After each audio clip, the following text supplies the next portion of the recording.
Jai Radha Madhav Kunj Bihari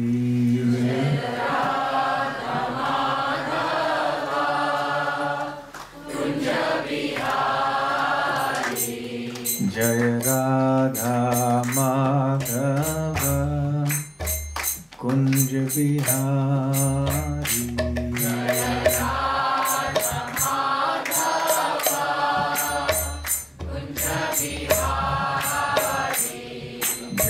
Gopi Jan Vallabh Girivardhari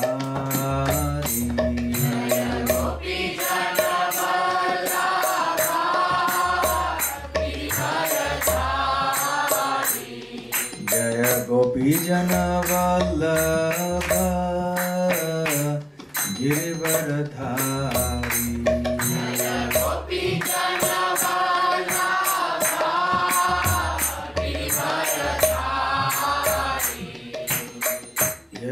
Yashodanandan Vraj Jan Ranjana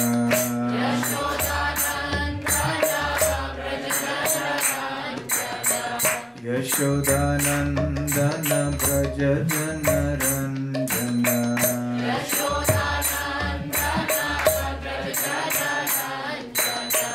Yamuna Tira Vanachari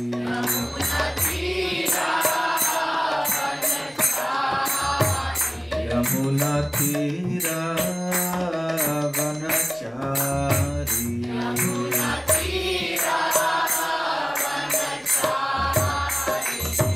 Jaya Radha Madhava Kunja Vihari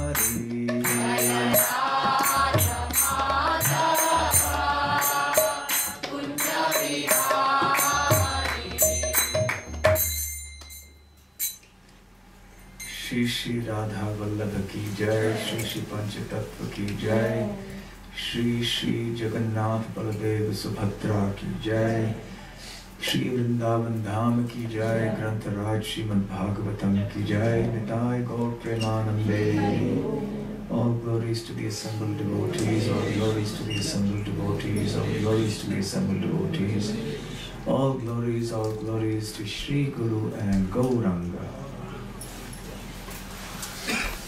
Om Ajnana-Timirandasya Jnananjana-Shalakaya Chakshurunmilitam Yena Tasmai Shri Gurave Namaha Shri Chaitanya Manobhishtam Sthapitam Yena Bhutale Swayam-Rupa Kadamahyam Dadati Svapadantikam Vandeham Shri Guru Shri Kamalam Shri Gurun Vaishnavanscha Shri Rupam Sagajatam Sahaganathanvitam Tam Sajivam Sadvaitam Savadutam Parijana Sahitam Krishna Chaitanya Devam Shri Radha Krishna Padam Sahagana Lalita Shri Vishakhanvitanscha Namo Om Vishnu Padaya Krishna Presthaya Bhutale Śrīmate Bhaktivedanta Swami Niti Namine Namaste Saraswate Deve Gauravani Pracharine Nirvishesha Shunyavadi Paschatya Deshatarine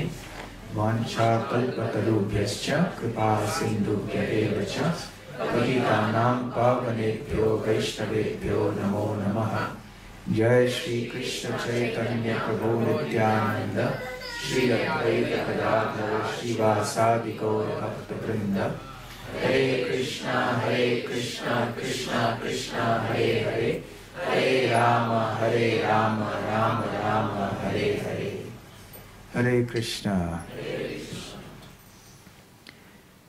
So are we together with Akrura in going to Vrindavan? At least not physically but mentally. As I mentioned earlier, Vrindavan, Srila Prabhupada said, is definitely an actual place, but it is a transcendental place. And therefore, Vrindavan is actually a state of consciousness. If one is Krishna conscious, then one resides in Vrindavan. Wherever one's physical body may be situated, but one is actually living in Vrindavan. And that is the ultimate goal of our life. So we can accompany Akrura in our hearts. As Akrura makes his journey, he's starting to think about the different qualities of Krishna, and now as he's moving on, he's getting more and more eager and enthusiastic to see Krishna. And as he moves closer, that eagerness is just rising and rising. In the Nectar of Devotion, the Sanskrit word for this is called samutkantha. Utkantha means eagerness. Sam refers to complete. So that total eagerness to want to see Krishna. Actually, this kind of eagerness is the price we have to pay to get Krishna. As Srila Rupa Goswami has said, Krishna Bhakti Rasamrita Matihi Kriyate yadi kutopi labhyate tad laulyam mulyam tatra laulyam Mulyam api ekalam. That is the only price you have to pay to buy Krishna prema is laulyam, which means greed. Janma koti sukritair na labhyate.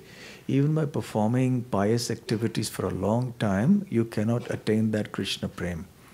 But that Krishna prem requires that eagerness, that complete enthusiasm to want it very, very much. And Akrura is so eager. And he says, yes, tam tu adya nunam. Today I will see him. I will definitely see him.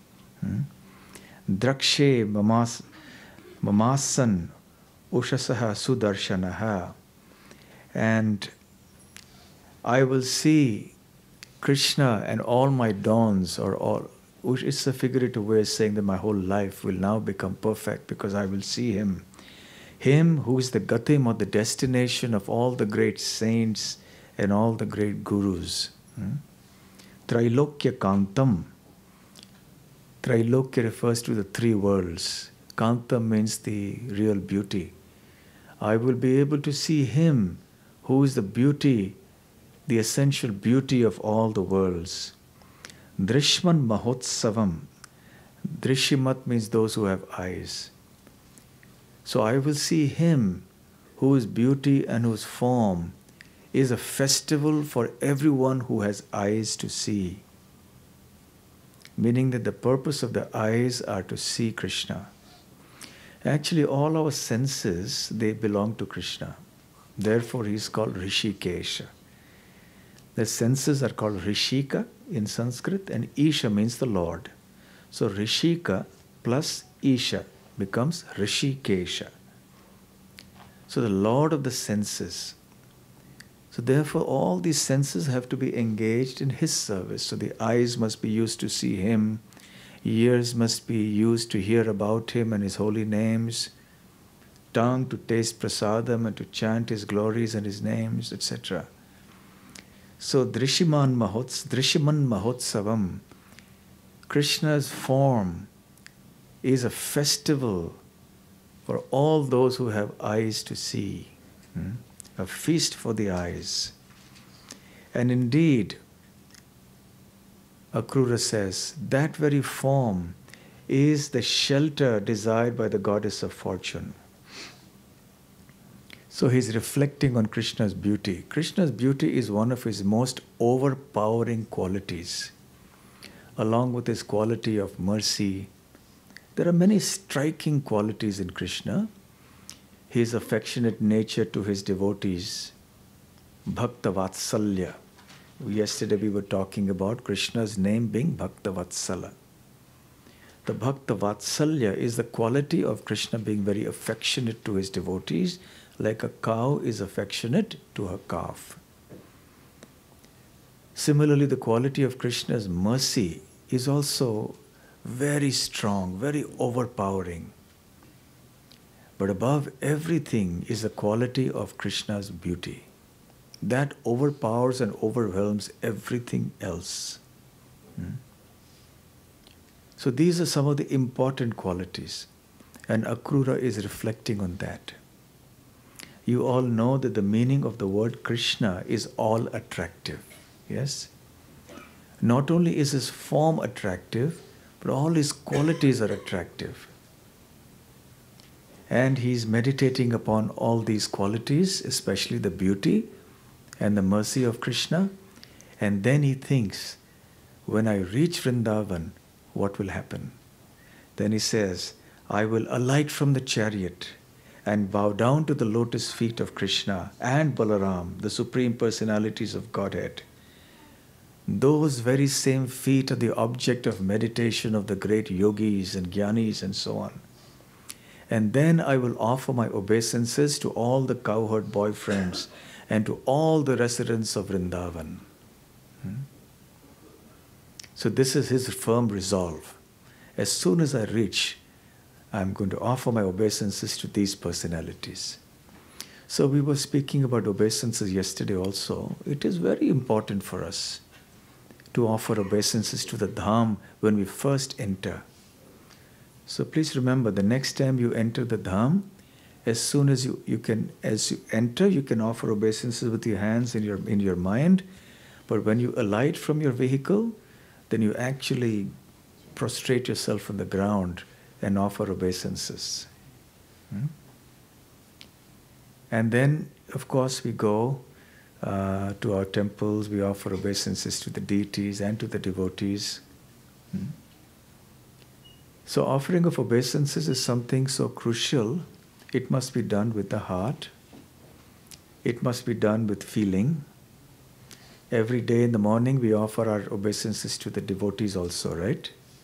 Because knowingly, unknowingly we commit offenses to devotees, isn't it? It happens. So therefore, in the morning we say Vancha kalpatarubhyascha kripa sindhubhya evacha patitanam pavanebhyo vaishnavebhyo namo namaha. And we offer obeisances to all the Vaishnavas and beg forgiveness. In case I have offended you in any way, please forgive me. So it's not that one should offer obeisances only to the Lord. Akrura says, yes, Krishna and Balaram right. Then to the Cowherd boys and to all the residents of Vrindavan. One time, I was in a particular temple, and I like to narrate this. And there was one particular devotee with whom other devotees were a little upset, because this devotee had a quarrelsome nature. So he would quarrel with everybody. So the devotees were saying, can you please speak to him and see, because we don't know how to handle this now. So then I spoke to him, and there was some issue he had with somebody else, and some minor things. We just blow them up, no? And that's the way the material world is. Some small issue, it gets blown up. That's Kali Yuga. What is the definition of Kali Yuga? Age of quarrel. Age of quarrel and hypocrisy. The quarrel is such that there doesn't have to be a reason for a quarrel. It just starts. Or sometimes a very small reason. But the small reason becomes a big thing. And everybody gets involved, and everybody's as if it's some earth-shaking event that has happened. Yes. So anyway, there was some issue. So I started speaking, and then I found it wasn't really a major issue at all. So I said, just offer obeisances to him and apologize, and he will also apologize, and matter is over, finished. Then he said, I only offer obeisances to Krishna and to my Guru.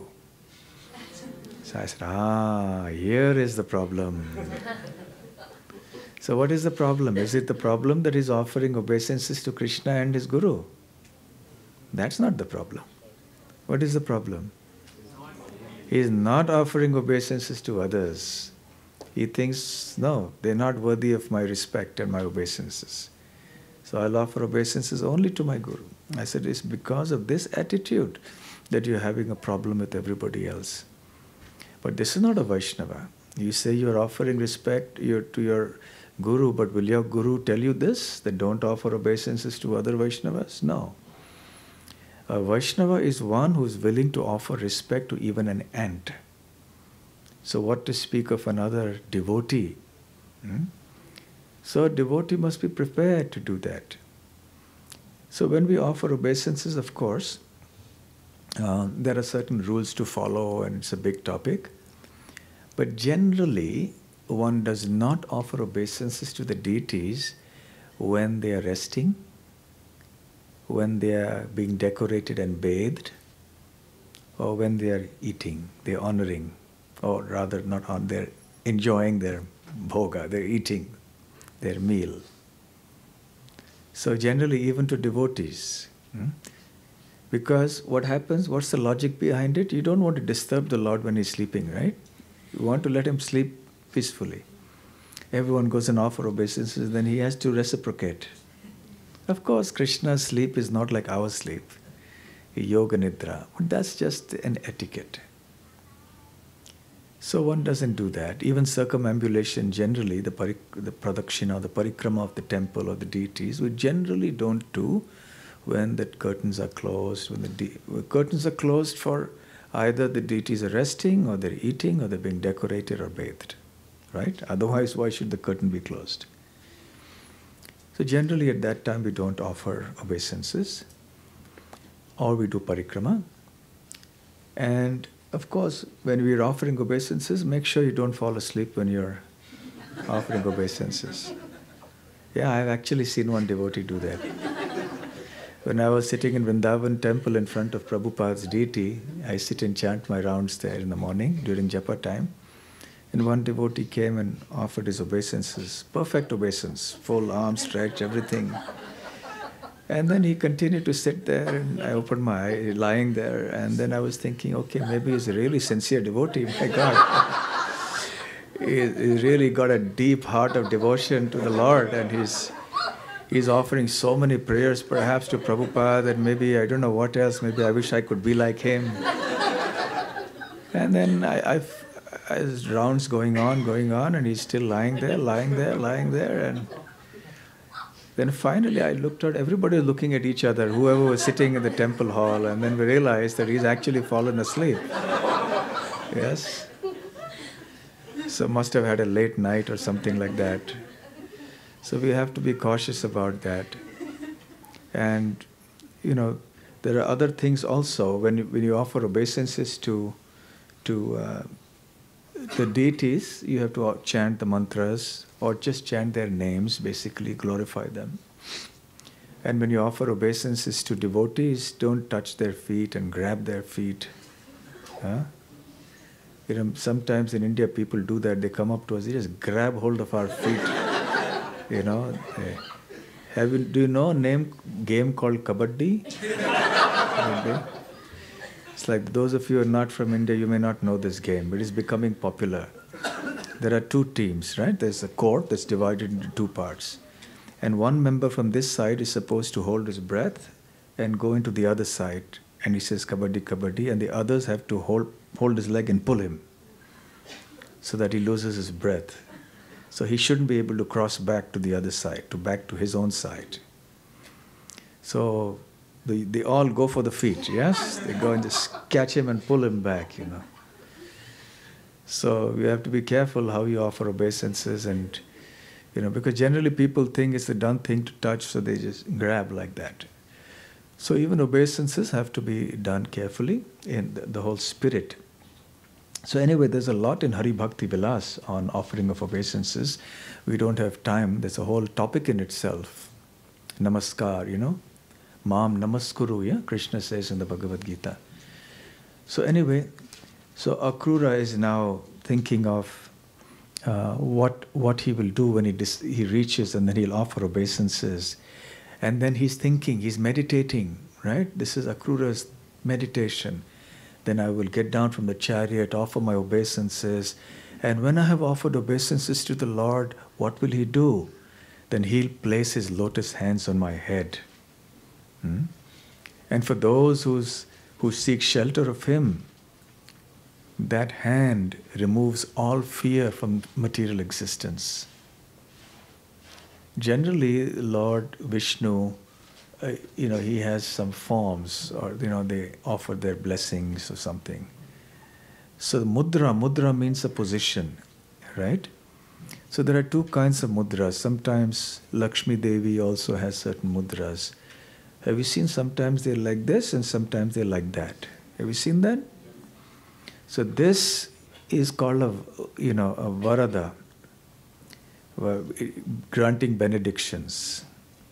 Varada mudra, it gives you benediction. This is abhaya mudra. It gives you fearlessness. Be fearless, don't worry. So that lotus hand of Krishna, Akrura is thinking, now he will place on my head and all my fear will disappear. And just like Krishna's lotus feet have so many symbols, similarly Krishna's lotus hands also have that. Lord Vishnu has 4 items that he holds in his 4 hands, isn't it? And 2 of them are for the devotees and 2 of them are for the demons. Which are the 2 that are meant for the devotees? The lotus and the conch shell. Which are the 2 that are meant for the demons? The disc, the chakra, and the mace, the gada. Of course, ultimately all 4 are meant for the deliverance and welfare of whoever is the recipient of those four. So there's no difference between Krishna's touching of the lotus in the conch shell or Krishna's killing somebody with his chakra. They're all delivered because they're killed by Krishna. And then he's thinking about that lotus hand. See, everything about Krishna is a lotus. Why is the lotus so important? Why are there such frequent references to lotus all over in the Bhagavatam and everywhere in the Vedic literature? Because the lotus has a couple of important characteristics. One is it is very beautiful to look at. Second, it is very soft. So Krishna's lotus hands and lotus feet are also soft. So Mother Yashoda and the Gopis, they're always worried when Krishna goes into the forest, the thorns and pebbles will prick the soles of his feet. The third is the purity of the lotus. The lotus is called Pankaja. Have you heard this name? One of the numerous synonyms for lotus is Pankaja. Panka means mud. Ja means that which has taken janma or birth from.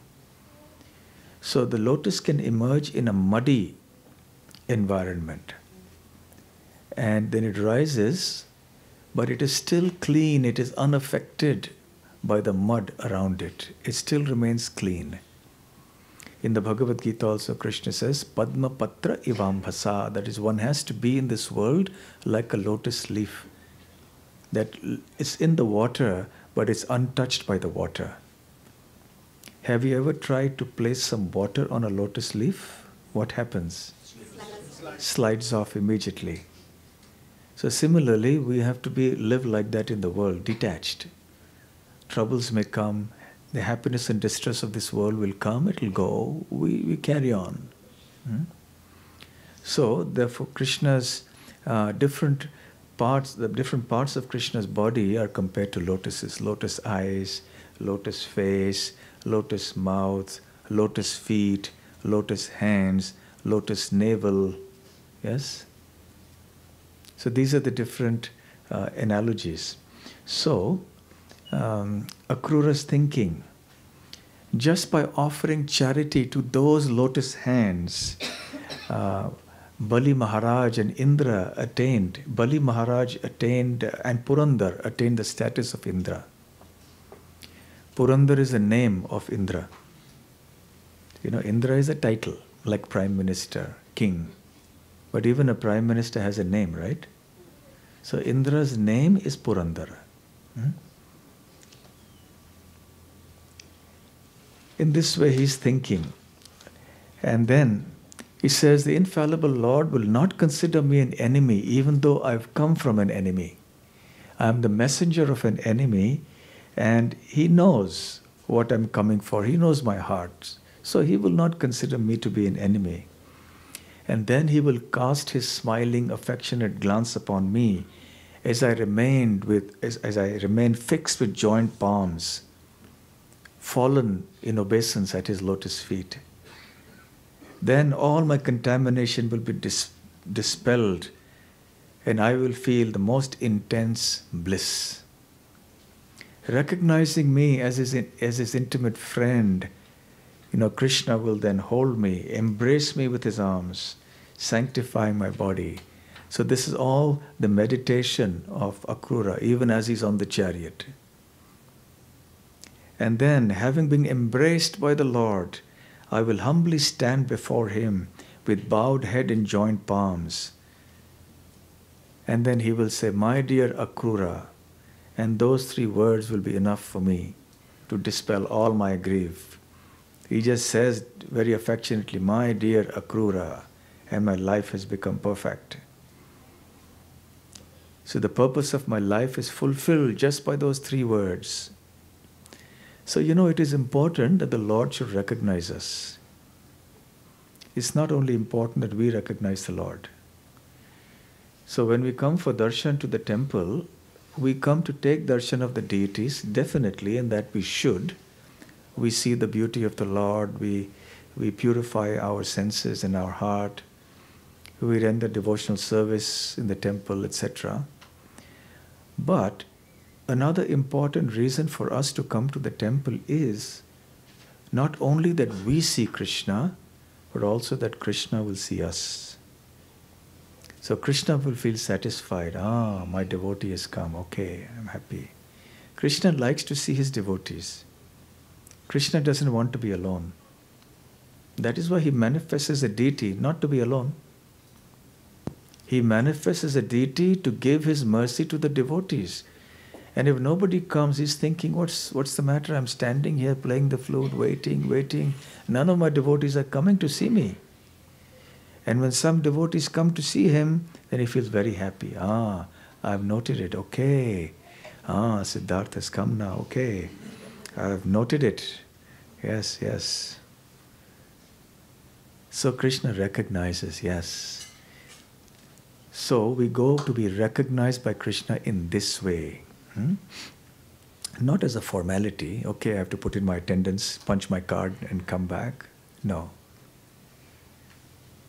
Also, sometimes what happens is, devotional service is of various kinds. Some kinds of devotional service require the devotee to be on the forefront. He's right in the front of everybody. Everybody notices that person's service, and appreciates it, etc. And there are other services done by some devotees that may not be recognized by devotees because devotees don't know it. Some devotees may be quietly doing some things in the background, and we don't even know. So that is also glorious. So sometimes what happens is that some devotees who may have been doing for a long time some services which are not known to others, they feel a little dismayed. Oh, the devotees don't, recognize, etc. But never mind. Of course, devotees should recognize. We should recognize even the smallest service done by any devotee. So Krishna's quality is of gratitude, of gratefulness. He is very grateful for even the smallest service rendered by his devotees. Ishvara svabhava bhaktir na loy aparad. Alpa seva bahumani atma paryanta prasad. So in the Chaitanya Charitamrita, Krishnadas Kaviraj Goswami says that the nature of the Supreme Lord is that he doesn't take any offense committed by any devotee against his lotus feet. But if a devotee performs even a little bit of service, alpa seva, he considers it very great, bahumani. And Krishna becomes so indebted to that devotee that he is willing even to give himself up to that devotee. Atma paryanta. That means even up to himself, up to his very self, he is willing to give himself up for the devotee. So this is the nature of Krishna. So even if other people are not recognizing us because of the way things are, they're busy somewhere, etc., Krishna is recognizing us. So we should not ever feel disheartened that I'm doing service and no one knows what I'm doing. But Krishna knows. So not to worry about it. At the same time, just because Krishna knows about it doesn't mean that we should not endeavor to find out who is doing the service that is not being seen.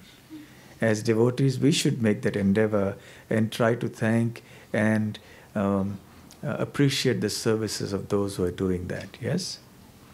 One time I was in a temple. I don't take names, so it's fine, yes? And a group of senior lady devotees came to see me. They were a little disturbed. And they said, the young girls, they come now, they're going for distributing books and they do preaching and their scores are announced in the morning and everybody says, Hari Bol, Hari Bol. Yes? Everybody appreciates such wonderful service they are doing. And we, for 25 years, we've been making garlands for the deities. We've been doing Rajbhog cooking for the deities, and we've been coming every day doing so many things and nobody says Hari Bol to us. Nobody appreciates, But because these other services are so high profile, they're going out there and yes, distributing books, they're getting some figures, some 20 books distributed, Haribol, marathon, so much done, and we are working in the background and no one's even looking at us. Whether it is some wonderful book distribution or whether it is something done in the background, every service should be appreciated. So not that the young girls who are doing book distribution should not be appreciated. Definitely they should be, but that doesn't mean you neglect the other devotees who have been quietly doing services which we think are not so, shall we say, cool. Yes? It's cool to be out there doing preaching, but here just sitting, making garlands, cooking in the background, nobody knows, yes? So no, as devotees, we should recognize other devotees and we should appreciate that. So anyway, Akrura says, Akrura is happy that now Krishna is recognizing him. And he says, now my life's purpose will be fulfilled. Remember, I quoted one Bhaktisiddhanta Saraswati Thakur's statement yesterday. Do you remember? What was that statement? Yes. Do not try to endeavor to just seek Sri Krishna, but act in a way that Sri Krishna would be eager to see you. Okay, yes. Do not be so eager to see Krishna, but serve Krishna so nicely that Krishna will be eager to see you. So his seeing you means that he's recognizing you. Here is my devotee. Okay, yes, yes. And this devotee is doing such nice service. So the Lord, of course, doesn't discriminate. So he appreciates everybody's service. And then he says, after Krishna, then Balaram will be standing there. And when he sees me standing with folded hands, Balaram will come forward and grasp my folded hands, and he'll embrace me and take me into the house. And together the two brothers will honor me with a ritual welcome. They will wash my feet, they will make me sit on the bed, they will give me all sorts of sweet words to hear. And in this way he was meditating on what would happen once he arrived. So because of his meditation, as we mentioned yesterday, the Ratha was going here and there, and finally by sunset, his chariot reached Gokul. And as he reached Gokul, what happened? In the cowherd pasture, he saw the footprints of Krishna. He saw the dust of Vrindavan. This was where the cows would go.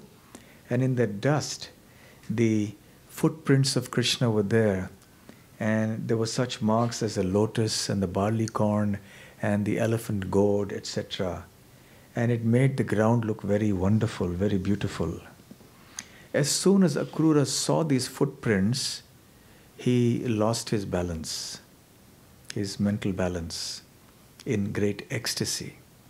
He just stopped the chariot, his hair stood on end, and his eyes filled with tears, and he jumped down from the chariot, and he started rolling in the dust. This is the dust from my master's lotus feet. And he was rolling. So therefore, it is a tradition for devotees when you go to Vrindavan, especially to some places like Ramanreti, that regardless of your prestigious position in the society, whoever you may be, when you go to Ramanreti, you just roll in that dust. Yes? Because this is the dust that is transcendental dust. It is not ordinary dust. And it is a dust which was decorated with Krishna's footprints. So you'll remember to do that next time you go to Vrindavan. You'll not think, if somebody sees me, what will they say? You're lying on the ground, they'll take a picture, post it on Facebook, and then somebody will see it and think, my God, what are you doing? So we should roll in the dust. In Gokul side, Mahavan side, there is nice Ramanreti. There's lots of nice sand and everything, and you can just roll there to your heart's content. So it is quite a scene. Once I went there in a big group of devotees maybe 200 or whatever, and all 200 were rolling. It was quite a scene. Huh? Everyone was rolling in the dust of Vrindavan. One time Srila Prabhupada was asked by a devotee, Srila Prabhupada, how do we understand the dust of Vrindavan to be transcendental? And he said, you hold a bit of dust in your hand and you ask for some fulfillment of some desire. It will be fulfilled. But it won't happen if you do it anywhere else. So if you go to Melbourne, pick up some Melbourne dust and say, please give me pure devotion to Krishna or whatever it is, that's not going to happen. So because that dust is Chinmaya, it is conscious. So yesterday also we were discussing something about the footprints of Krishna in the dust of Vrindavan. So anyway, so Akrura, he gave up all pride, fear and lamentation and absorbed himself in seeing, hearing and describing the things that reminded him of Krishna. Can we see a few of those pictures of the dust of Vrindavan? And by the way, all these pictures don't relate to the topic for today. This one, lowest one, and that one, the two of them. Yeah. This one. Yeah, that right there you can see Akrura seeing the dust, the footprints of Krishna in the dust. Do you see that? The one that is nearest to the Hare Krishna Mahamantra poster. That's Akrura seeing the footprints of Krishna there. The one right at the top is another pastime. That's not related to this pastime. And the lowest one also is another pastime. That is when Krishna leaves the Gopis and goes, and the Gopis are searching for Krishna. Yes? So you can reflect on that scene as Akrura comes down on the ground. He's quite an aristocratic personality, but doesn't care for his aristocracy. He just goes down and rolls in the dust. And then Akrura saw Krishna and Balaram in the village of Vraja. The culmination, that for which he had been yearning. And now he saw Krishna and Balaram in the distance. And what were they doing? They were going to milk the cows. Krishna wore yellow garments and Balaram wore blue garments. What is Krishna's dhoti called? Pitambar. What is Balaram's dhoti called? Nilambar. Pita means yellow. So he wears a yellow or golden colored dress. Their eyes resembled lotuses that bloom in the season of autumn. And one was dark complexioned and the other was white complexioned. They had fine featured faces, they walked with the gait of young elephants, and they beautified the cow pasture with the impressions of their lotus feet in the dust. And he describes their dresses, their ornaments, their garlands, and they resemble two gold-bedecked mountains, one of emerald and the other of silver, as with their effulgence that dispelled the sky's darkness in all directions. Each of these verses can actually be discussed for a long time, but we are just moving through that at a reasonable speed. So then Akrura stopped his chariot and he jumped down from his chariot and quickly fell at the lotus feet of Krishna and Balaram. Dandavat Rama Krishna Yoho. Dandavat, right? You remember yesterday we used that word? He offered his prostrated obeisances to Krishna and Balaram. And his eyes filled with tears in joy. And his limbs were erupting with ecstasy. He could not speak, he was so blissful. And recognizing Akrura, Krishna drew him close with his hands and embraced him. Krishna, of course, is very pleased with his devotees, is very affectionate. So as Akrura stood up with hands folded, exactly as he had anticipated, Balaram also grasped his his folded hands, embraced him, and gently, lovingly escorted him inside the house. And after they were comfortable, they offered him a good seat, bathed his feet, and then they offered him milk with honey, fresh milk from the cows. Yes? Not the packaged milk. Fresh milk from the cows. But just like our mother cow dairy milk. Yeah. So, and then he took that milk, and then they massaged his feet again. They gave him a gift of a cow, and they gave him various items to eat. And when he had eaten to his satisfaction, then they offered him aromatic herbs and fragrances and flower garlands. See, this is the way you welcome a guest, you know. Nowadays, the modern society would balk at such an idea. So, but it was quite a big thing. When a guest comes to your place, what do?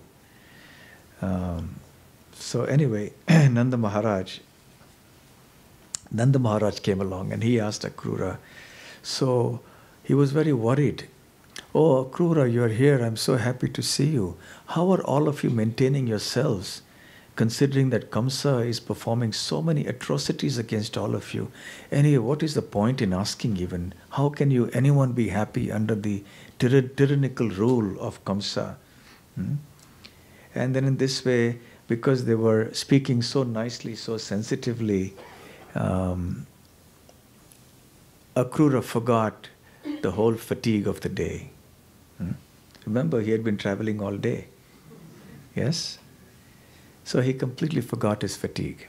Such are the rules of hospitality in Vedic culture, that even if an enemy comes to your house, you should make him forget that he's an enemy. You should treat him so nicely when he's in your house that there should be no feeling of enmity. The Pandavas and the Kauravas, even at the end of the battle, every day they would fight from sunrise to sunset. And after sunset, they would retire to their tents. No fighting after sunset. Very strict codes of conduct for warfare. And then they would gather. Sometimes they would go to each other's tents and have nice chats and have prasadam together. And they would exchange pleasantries and talk and so on. Next day they were back again, killing. So even when Arjuna went to Duryodhana's tent, he welcomed him. So it's very strange by today's circumstances, but that was the culture. So then Akrura felt completely satisfied. He felt that all his desires in life were completely fulfilled. Now, after having experienced such a warm welcome from the Supreme Lords, two Supreme Lords, and also from Nanda Maharaj and the other Brajabasis. And he appreciates his own fortune. Shukadev Goswami tells King Parikshit, my dear king, what is unattainable for one who has satisfied the Supreme Personality of Godhead, who is the shelter of the Goddess of Fortune? So even though the devotees of the Lord never want anything from the Lord, but the Lord is so pleased, he gives everything to the devotees. So after the evening meal, then Krishna asked Kamsa about how Kamsa was treating the relatives and friends and what the king was planning to do. Was your trip very comfortable, my dear uncle? May all good fortune be yours. Are our friends and relatives all right? Is Kamsa treating them all right?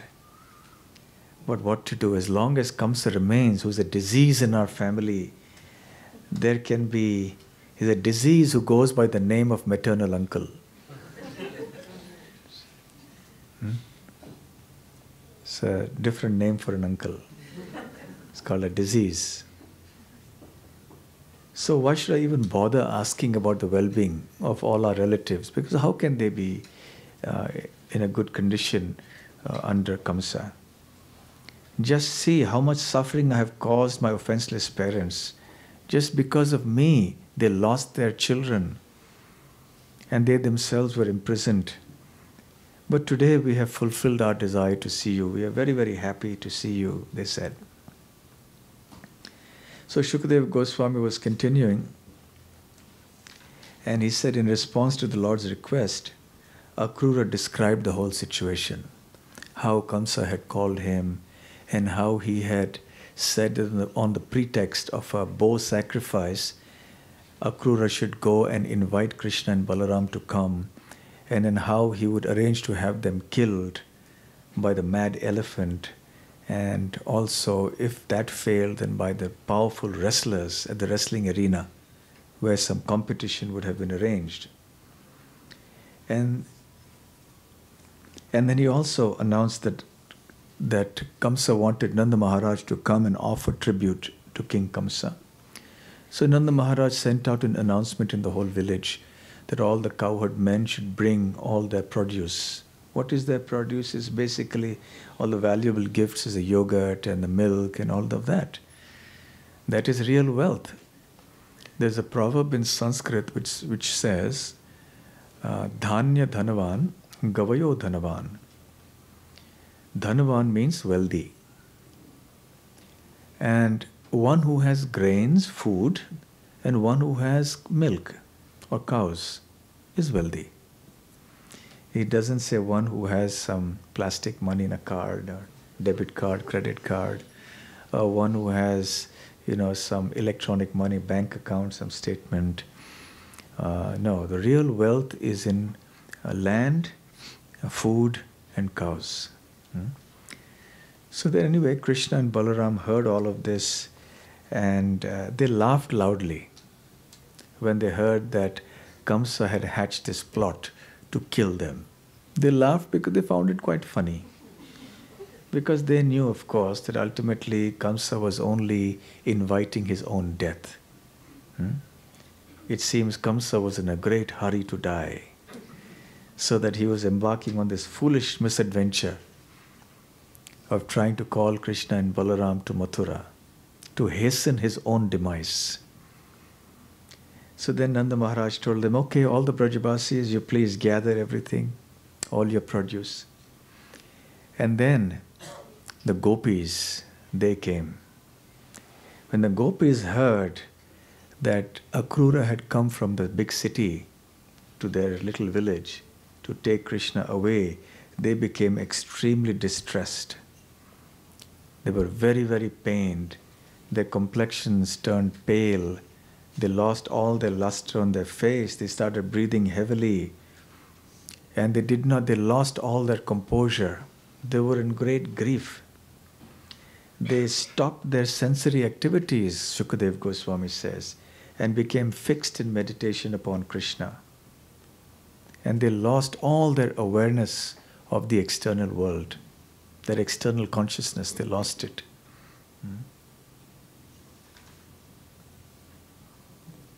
Some other gopis, Shukadeva Goswami says, they fainted.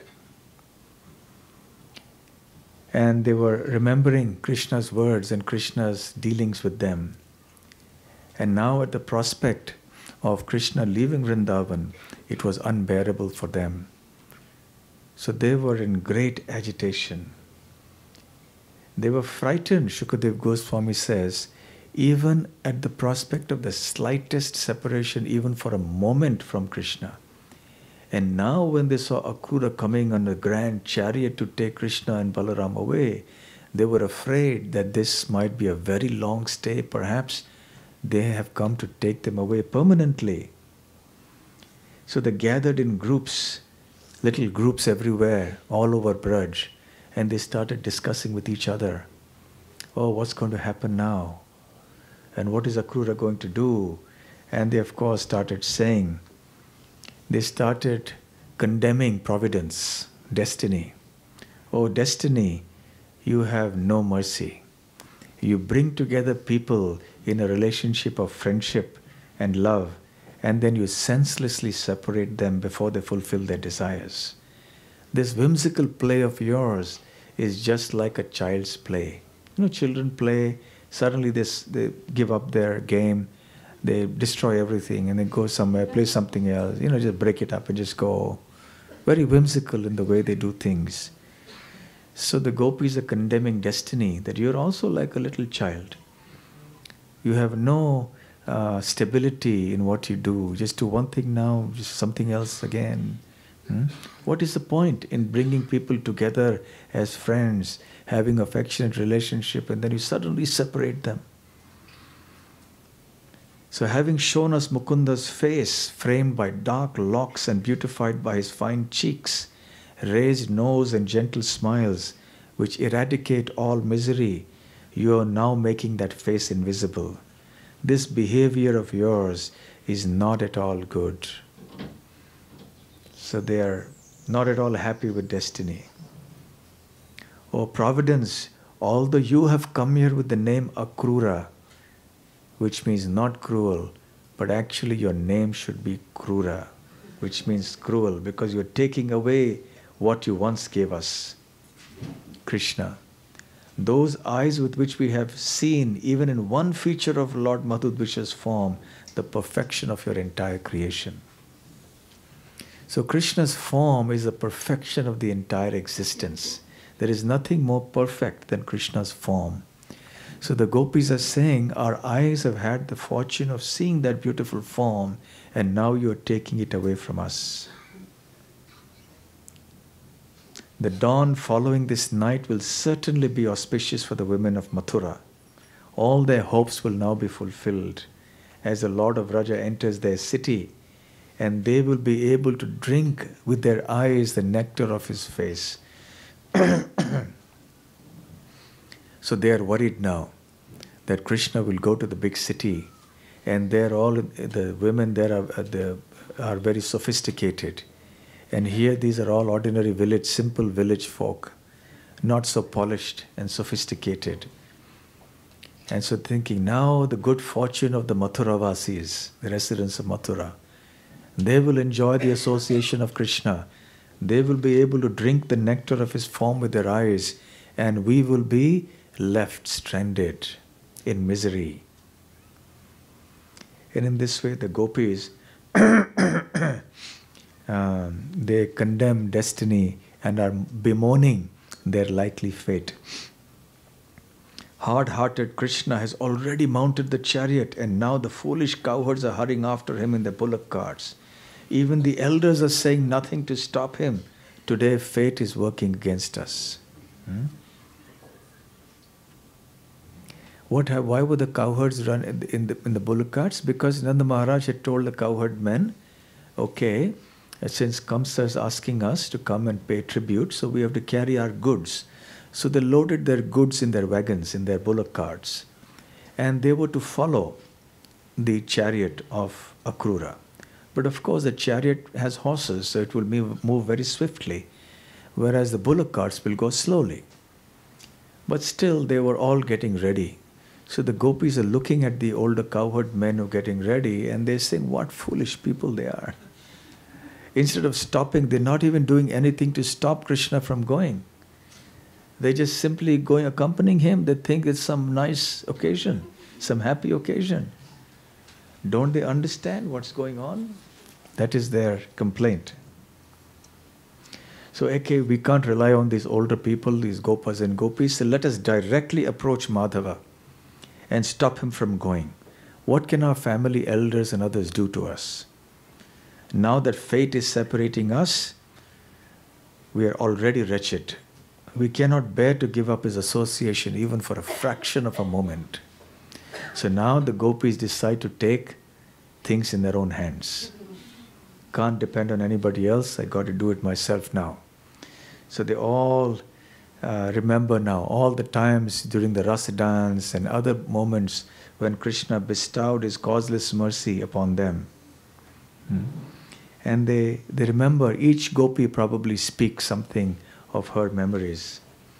Then Shukadev Goswami says, being agitated by imminent separation from Krishna, they forgot all shame and loudly cried out, O Govinda, O Damodara, O Madhava. How many of you have heard of a wonderful song called Govinda Damodara Stotra? Yes? and that is composed by Bilva Mangal Thakur. That is beautiful, beautiful song, and each verse is very nice. It talks about Krishna's different pastimes in Braj, and every line ends with the same line here, Govinda Damodara Madhaveti. So, Bilva Mangal Thakur has based the entire song, which consists of almost 71 verses or something, based on this verse. And then all the other verses, 70 verses, he included this one verse in that also, and the other verses, all of them, end with Govinda Damodara Madhaveti. Govinda Damodara Madhaveti.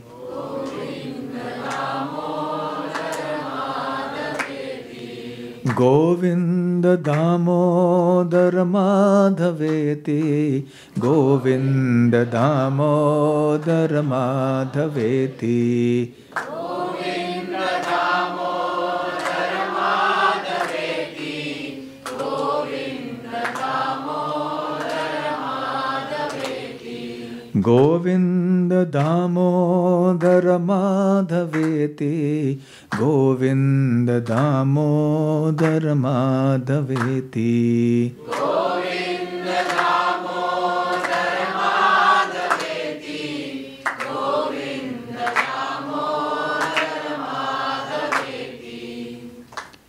So now they all came, they cried out, Hey Govinda, Hey Madhava, Hey Damodara, you can't go like this. We are going to stop you. And that is how they gather at different points.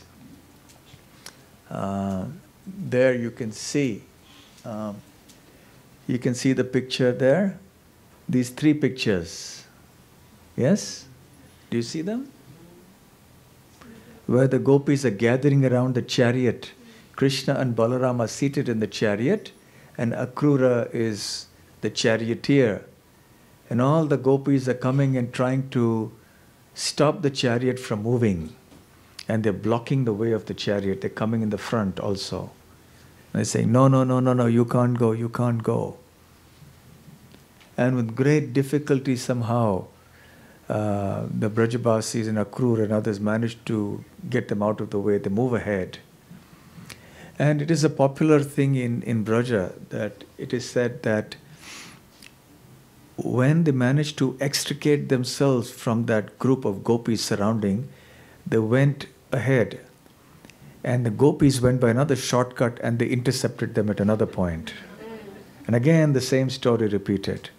Again, it would take a long time for them to come out of that group. And again, another group of Gopis perhaps would go some other way, and then they would stand there in advance. So that when the chariot would come, they would again surround the chariot. Of course, before Krishna left, the Gopis extracted, and the other Brajabasis too, extracted various promises from Krishna that he would return. What time do we go until? Is this correct time? Oh, 11:15, okay. I was just wondering how in the spiritual world time goes so slow, so maybe this is something has happened here.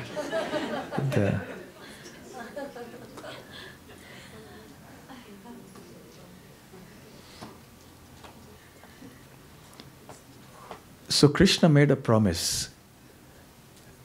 I will come very soon, I will come very soon. And of course, so all the Brajabasis ever after that, they never forgot that. So there are some places along the way between Nandagram and Mathura, at some points, there are some small villages which have some interesting names. There is one village called Si. It's called Si. It is a distortion of the original word Shigra. Shigra means quickly, in which Krishna says, I will return Shigra. I will come back very quickly. So he made the promise at that place. So it's called Si. From Shigra it became Si. There's another village, it's called Parsom, in which he promised that in the local language, Parsom means day after. So I'll come back day after tomorrow. So he is said to have made that promise at that spot. So that village is called Parsom. So there are many villages like this, all have names connected to all these pastimes. And this is coming down from the beginning, from 5,000 years. These traditions have been continuing. So all along, everywhere they went, so obviously it wasn't a straight road. They didn't go straight from Nandagram there wasn't a highway, or they tried to elude the Gopis and others, but everywhere the Gopis were very clever, they intercepted them at different points. How many of you have done Govardhan Parikrama? Okay. And as you go around and take the turn, after you have crossed Anayor and other places, at the very turn, what temple do you see? Who can say that? Lota Baba, Ponchiri ka Lota Baba. Lota Baba. It is said there was this Brajabasi, his name was Baba, so he was waiting. So Krishna told him, I'm coming very soon. There are different explanations for the word Lota. One is that Lotna means to return. So because Krishna told him, I will return very soon. So he sat there at that spot looking towards Mathura. Because Krishna went in the direction of Mathura. So he's waiting, when will Krishna come back? So till today he's there. So there's a little temple in his honor there. And Ponchiri, because that is the tail of Govardhan. Govardhan is shaped like a peacock. And the eyes are Radha Kund and Shama Kund. And there is a neck, etc. So there are different analogies given, the metaphor about the different parts of Govardhan in relation to a peacock. That is, a peacock, what it does, it takes its beak and it puts it on its own belly or its side like that. So Govardhan is something like that. So it's Ponchiri because it is the tail of Govardhan, the end of Govardhan. And the Lota Baba is still there waiting patiently for Krishna. So Krishna went away like this. With great difficulty, the residents of Vrindavan, they accepted. They didn't accept it, but somehow or the other it happened. This was the most terrible thing that could have happened in their lives. So just imagine the condition of the Brajabasis. Practically every single day, and Vishwanath Chakravarti Thakur confirms this, some of the other Asura would come there, demon would come. And Krishna would kill some before lunch. So without doing that, he wouldn't have, it was an appetizer for him. So, and Shukadev Goswami mentions only the important Asuras, the big Asuras, the noteworthy, significant Asuras. But it would appear from the comments of the Acharyas that there were many other demons also who were killed. But probably Shukadev Goswami has not mentioned the names of all of them. So every single day Asuras, and the Brajabasis moved from place to place in order to avert such disasters out of fear for the safety of Krishna. First, they were in Gokul. But Putana came there, Trinavarta came there, Shakatasura came there. So many things happened, so they said, oh, let's move out from here. So they crossed the Yamuna, they went to the place that is today called Vrindavan. And they stayed there for some time. But then there also there were so many demons. There was Vatsasura, Bakasura, Aghasura. Many things happened there. So some years passed like that, and they decided this is too dangerous, we should go again. So they moved back to Nandagram.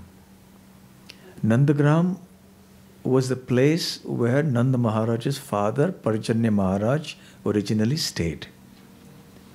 And it is from Nandagram, eventually, that Nanda Maharaj had moved to Gokul. And then that is where Krishna came from Mathura.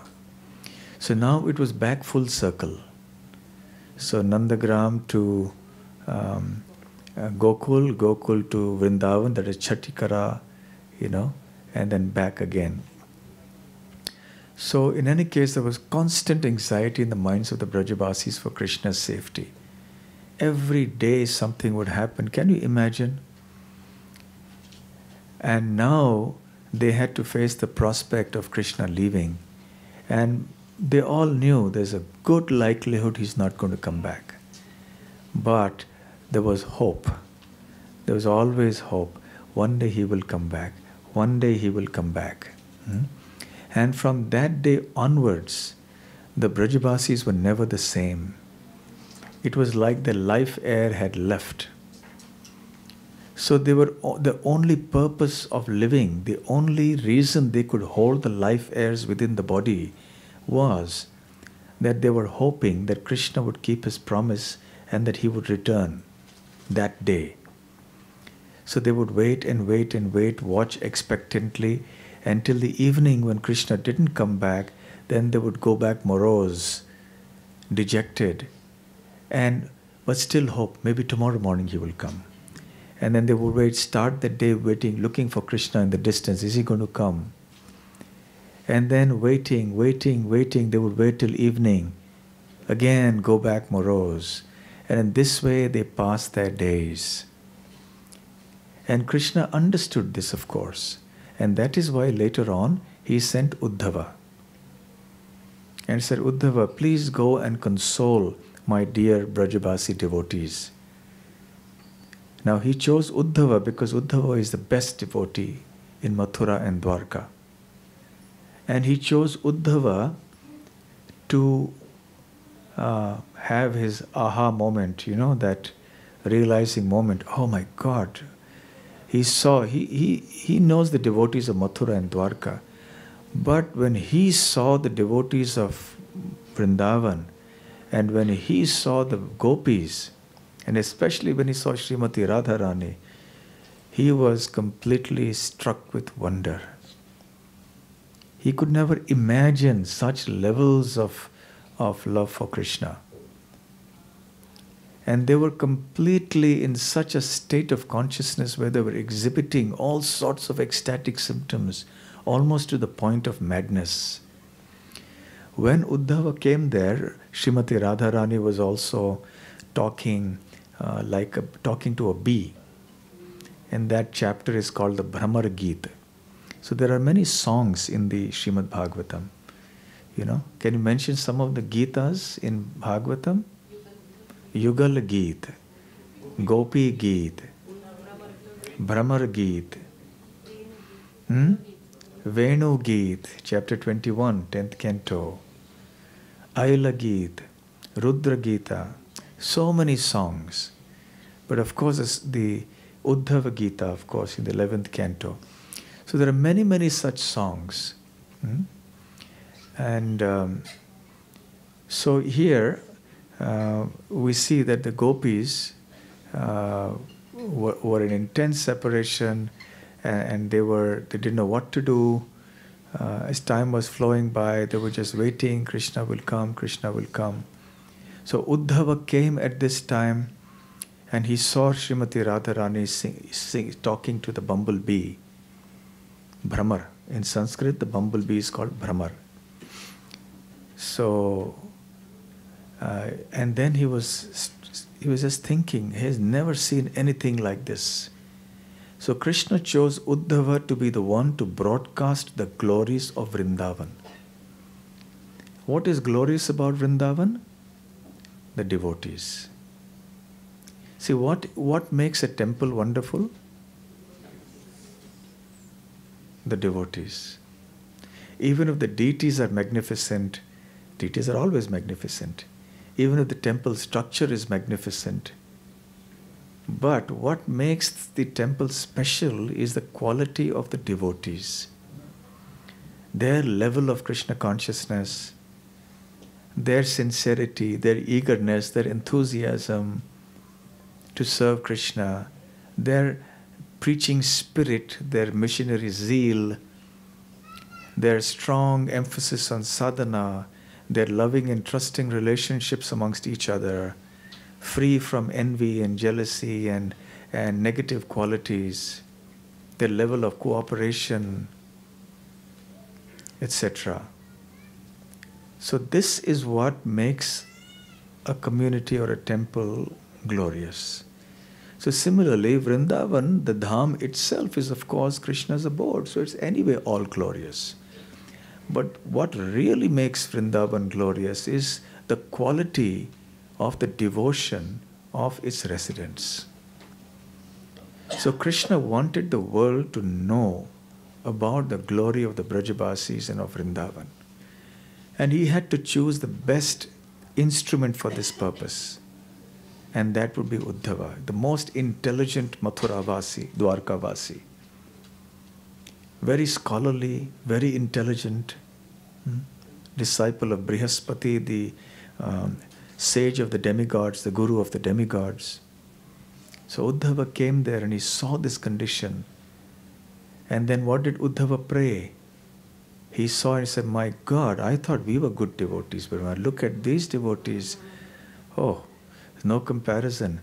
So he prayed that let me become a blade of grass or a clump of grass in Vrindavan, so that when these gopis walk around here and there, and by the movement of their lotus feet, some dust will come and fall on my head, and then my life will become successful. Uddhava did not feel that he was qualified enough to ask for the next birth as a gopi or as a cowherd boy. He felt that's too high for me. Uddhava is also an eternal associate of Krishna, remember. He is not an ordinary conditioned soul. Krishna considered him as a counselor, as a friend. He looked exactly like Krishna. When Uddhava came into Vrindavan, the gopis were confused. They thought, oh, this is Krishna here. Then when they came closer, they realized it's not Krishna. So Uddhav then understood. So because Krishna came to Mathura, that is why the glories of the residents of Vrindavan got there was a right opportunity to now, in course of time, broadcast their glories through Uddhava. So the Brajabasis could never recover from this. They were waiting. Mother Yashoda, Nanda Maharaj. Of course, Nanda Maharaj had gone along with Krishna, along with the older cowherd men in their ox carts. And they were to come back after a couple of days. So anyway, so they moved on like this. And Akrura was driving the chariot. And then they came to the Yamuna, the bank of the Yamuna. It's a place called Akrura Ghat. For those of you who have been to Vrindavan, how many have been to Akrura Ghat? Few devotees.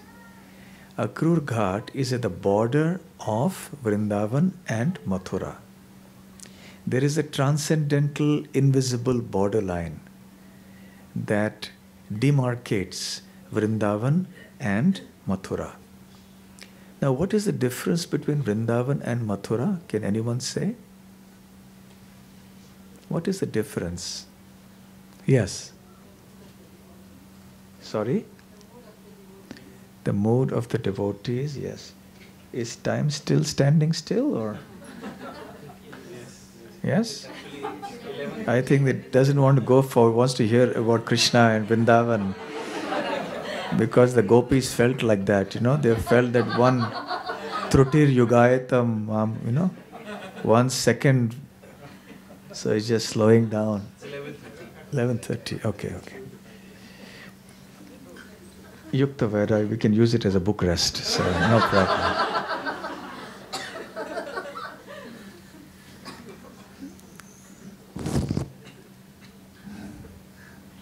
So of course the gopis were crying and they were not allowing them to go. Akrura anyway performed his morning rituals, his worship, and then he moved on.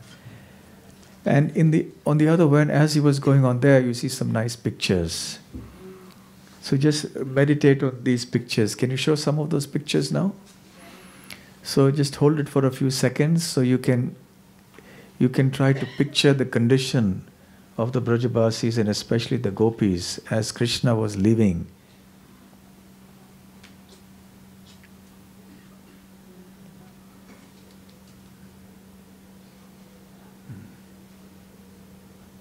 Okay. Yes, next.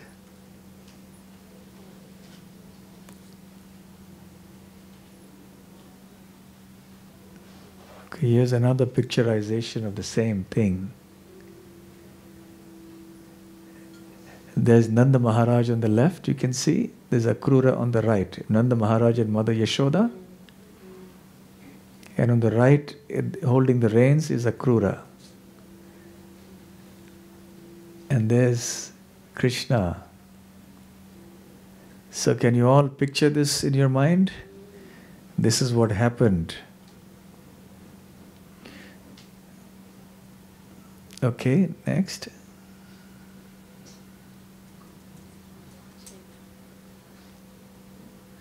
The cows are also there. Did you notice? What is the speciality of Vrindavan? That everyone loves Krishna more than their very selves.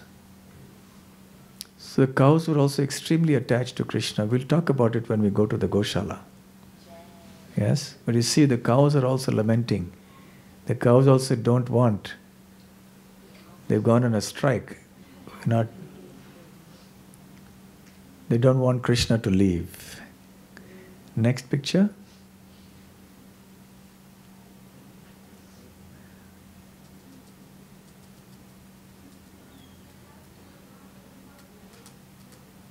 Okay, another picture of Krishna and Balaram. And the Gopis, at some point they've probably intercepted them. Akrura is not popular at all. But Akrura understands that this is his mission, and he understands this is what Krishna wants. It is time for Krishna to move from Vrindavan to Mathura. Time brings about change, and change brings about so many problems.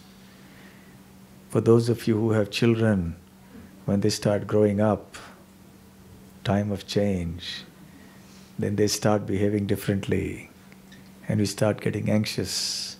They're no longer under your control. Now they become independent. Yes, time. That is how time acts in this world. Circumstances change. Okay. Do you have the dust pictures? Is it done?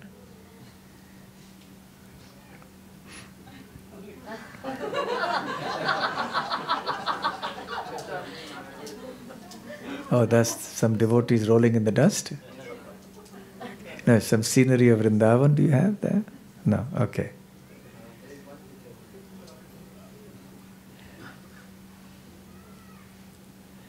Okay, that's the Yamuna and the banks of the Yamuna. You know, in this day when so many banks are collapsing and failing, this is one bank you can rely on. That will give you real investment. Invest in this bank. This bank, you'll get your real wealth. All these rupees and pounds and dollars and shilling pence banks, don't bank on them. The banks of the Yamuna are far more auspicious and a better shelter. Okay. All right, fine. Thank you. So Shukadev Goswami is narrating a few of the incidents that happened as the Gopis were following Krishna. He says, with his glances, Krishna somewhat pacified the Gopis, and they also followed behind him for some time. Then, hoping he would give them some instruction, they stood still. As he departed, and he saw how the Gopis were lamenting, he consoled them by sending a messenger with this loving promise. Ayasye, ayasye, Ayasya means I will return. Ayasya, ayasya. That is the message. And then as Krishna's chariot started moving, they stood as motionless as figures in a painting. They remained there for as long as the flag atop the chariot was visible. And even until then, they could no longer see the dust raised by the chariot wheels. Then the Gopis returned, without hope that Govinda would ever return to them. Full of sorrow, they began to spend their days and nights chanting about the pastimes of Krishna. The Supreme Lord Krishna, traveling as swiftly as the wind in that chariot with Lord Balaram and Akrura, arrived at the river Kalindi, which destroys all sins. Which is the river Kalindi? Why is the Yamuna called Kalindi? The daughter of Kalinda. Who is Kalinda? Mountain. It's a mountain. Yamuna flows from the Kalinda mountain. So from Kalinda comes Kalindi. So another name for Yamuna is Kalinda. So how many of you have had a dip in the Yamuna? Of course nowadays, okay, nice. Nowadays, of course, it's a tragedy that they have been for many years dumping the sewage and the industrial effluents from Delhi and other places into the Yamuna. So the only time you actually get real Yamuna water now is in the rainy season when they allow the water to flow, because otherwise they divert the Yamuna water for all sorts of other purposes into various states as she flows down. So that is one of the major tragedies of India now. Ganga, Yamuna, so dirty, filthy. People throw all sorts of rubbish and garbage there. The sewage is left into that. Industries let go their effluents into the rivers, these holy rivers. So anyway, Yamuna is very, very important for us. The Mahabharata also says that all sins are destroyed by drinking water from the Yamuna. Yamuna is very dear to Krishna. When Krishna told Srimati Radharani in Goloka Vrindavan that I am going down to the material world, and so come down with me, she said, I'll come down only if there is Govardhan and Yamuna. And Krishna says they have already advented. So then Radharani said, okay, then I'll come. So without Govardhan and Yamuna, there is no question of Brajabhumi.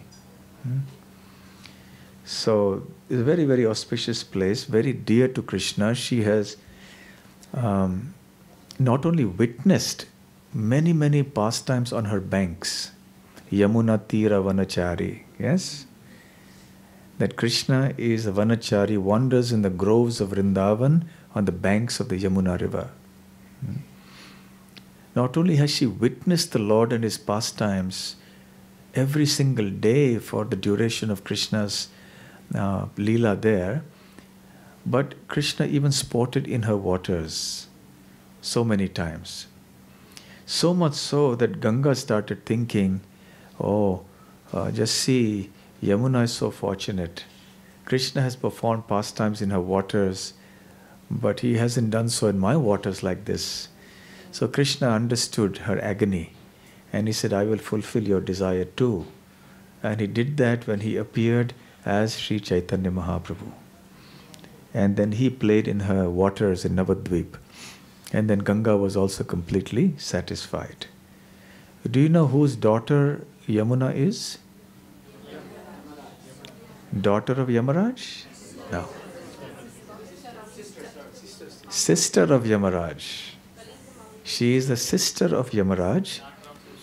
Yeah, daughter Kalinda, because she flows from there, the river. Her water flows from Kalinda river, but actually she is the daughter of sun god. Yeah, you're hesitating. Yes. You're right. She'd get a gift for that. You wanted to say Surya. Yes? So she is the daughter of Surya, the sun god. And Yamaraj and Yamuna are siblings, the two children of Surya. He has many other children, but these two. But have you ever considered what a unique brother-sister combination they are. Yamuraj and Yamuna. What is unique about them? One takes away the life. Yeah. Like the Yamuna gives the she's life-saving. Life-saving, okay. One takes away life, the other gives eternal life. Right? Their services, both are pure devotees of Krishna. Both are doing their services, both are exactly opposite.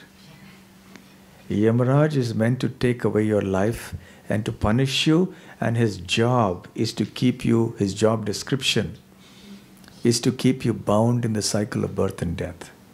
And Yamuna's job description is to liberate you from the cycle of birth and death. And still brother and sister have a very nice relationship. No quarrel. Even though they're doing exactly opposite things. Soon after Diwali, there is a festival. Yeah, Bhai Du Bhratri Dvitiya. That is, it's this time when brothers and sisters meet.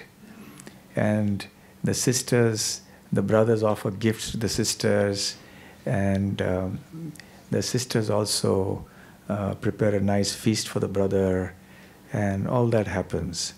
So on this day, why is this day celebrated? Because Yamaraj went to see his sister. And she looked after him very nicely. And so she served him so nicely that he said, I'm so happy you served me so nicely. What benediction do you want? She said, whoever observes, any sister that, serves her brother on this day, then she will get my mercy, she will be liberated, or some such story from the Puranas.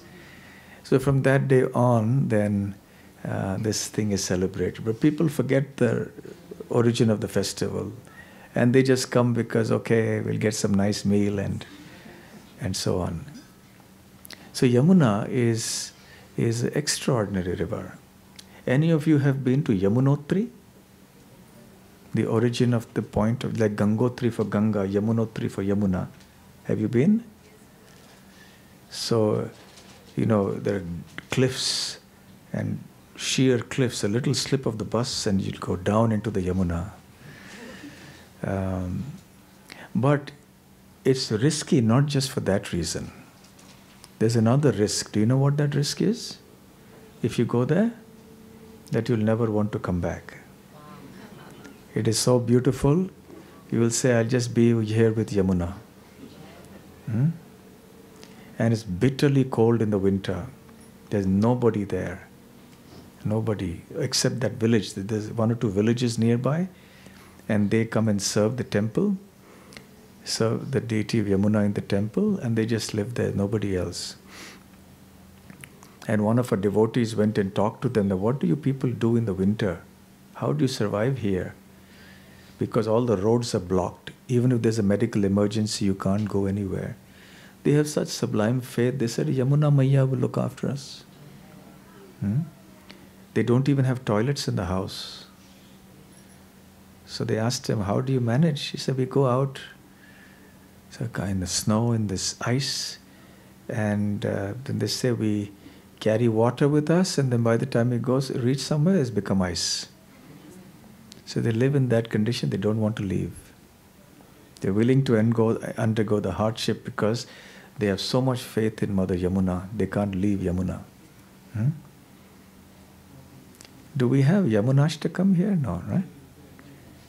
It'll be too much maybe. Anyway, so they come to the bank of the Yamuna, and the river's sweet water was more effulgent than brilliant jewels.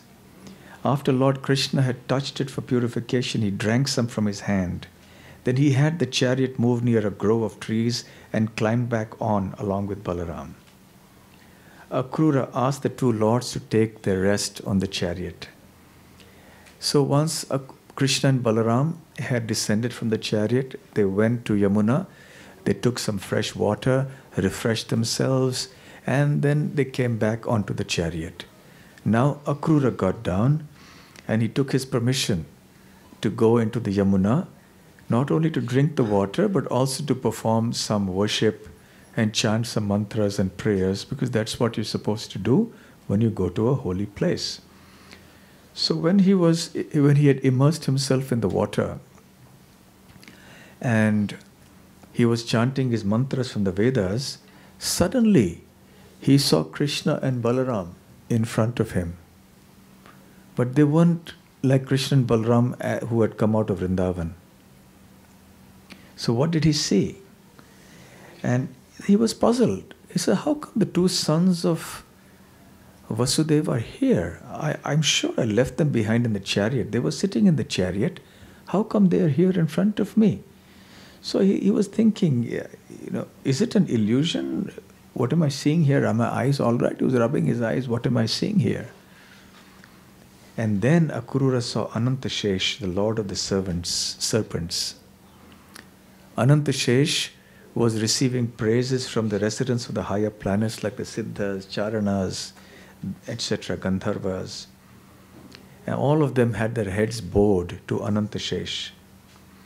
And then he had hundreds of thousands of heads and hoods and helmets. He had a blue complexion. Anantashesh, on top of Anantashesh was the Lord with the blue complexion. Anantashesh was white.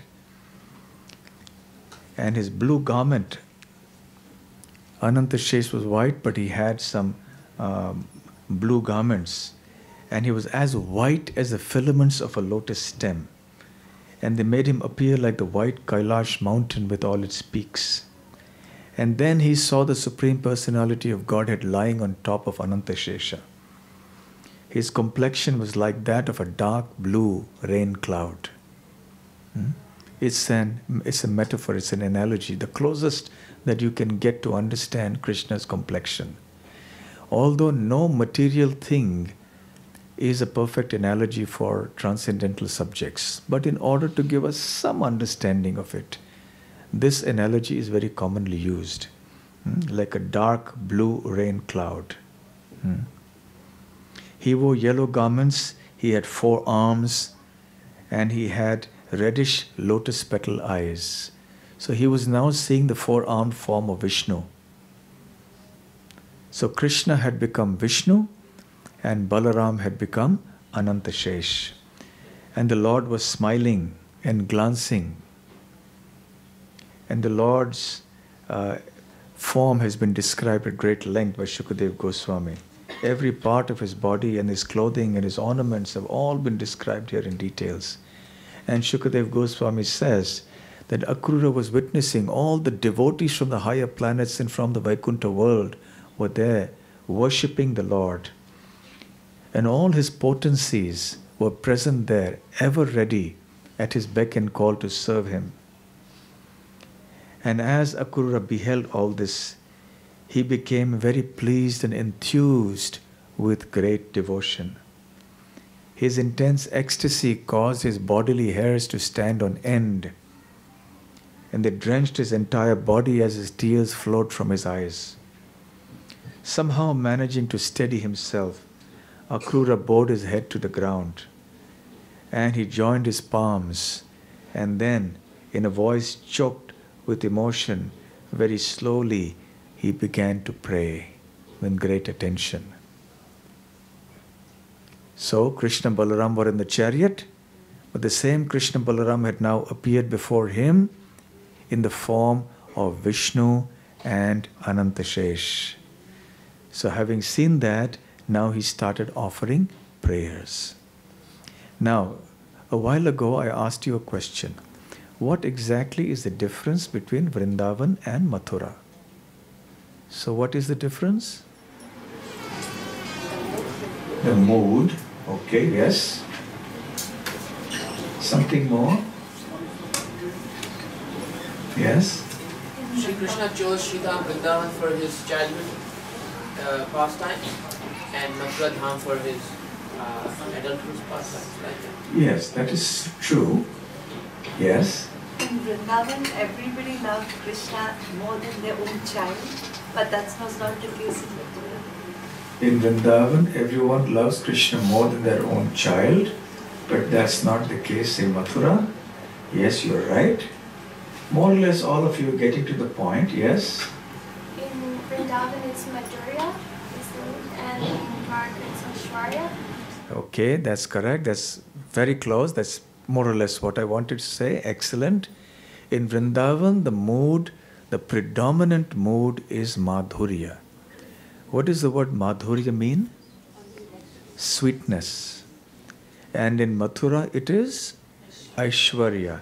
Aishwarya means opulence, the mood of opulence. So, Vrindavan also has a lot of opulence, even more than Mathura, more than Dwarka, more than Vaikuntha. But that opulence is eclipsed by the sweetness. The sweetness is so huge, it is so intense that it covers over the opulence of Vrindavan. So the predominant quality of Vrindavan is that the love between Krishna and the devotees and amongst the devotees is full of transcendental sweetness. Why is the sweetness there? What do you mean when you say it is Madhurya? Why is it Madhurya? What makes it Madhura or sweet? Yes. The devotees in Vrindavan don't care that Krishna is God. Yes. Their love is so intense that this makes them happy. Yes, very nice. It is sweet because the residents of Vrindavan don't care that Krishna is God. Sometimes they don't know, sometimes they know that He is God. But even when they know that He is God, they don't care. You know, normally people are very conscious if they are with a big person. But when the love is so intense, then you go beyond that. For example, the child of a king will not care that he is a king. He'll still climb on his shoulders and pull his hair and so on. So because that intimacy is so great that it goes beyond the actual position of that person. So therefore Krishna does not relish this mood in which he is worshipped as God as much as he does when the residents of Vrindavan worship him with so much intimacy and freedom and they take liberties with him. Because it indicates extreme affection. So that degree of affection and that quality of affection is not present in Mathura, Dwarka, Vaikuntha. There is awareness and consciousness of the godhood of Krishna, and that acts as some kind of a restraint, some kind of a restriction on the complete expression of their love for Krishna. Whereas in Vrindavan there is no such barrier. So this is the difference between Vrindavan and Mathura. So in Vrindavan, Krishna is in his original two-armed form, Shyamasundar, Govinda, playing the flute, herding the cows, the darling of Mother Yashoda and Nanda Maharaj. In Mathura, he is a prince, going with all his royal paraphernalia on a nice big chariot, and he's in a big palace and all of that. But here, he's a cowherd boy. So this is the difference. So when Krishna leaves Vrindavan, he accepts his Vasudev feature. The Vasudev feature has a little more awe and reverence associated with it. So there he has a four-armed form. Although in Mathura and Dwarka, he manifests a two-armed form. But sometimes he displays his four-armed form also. But Vrindavan is just the two-armed form. So this point, Akrura Ghat, is the place where the borderline between Mathura and Vrindavan exists. And this is where Krishna now transformed into, or he expanded his Vasudev feature, his four-armed form. And going forward now, crossing the Yamuna, and then they'd go on the other side, then they would come to the place of opulence. Now no longer Krishna the cowherd boy. Now he is the prince, a little royal situation there for him. So this is a significant point here.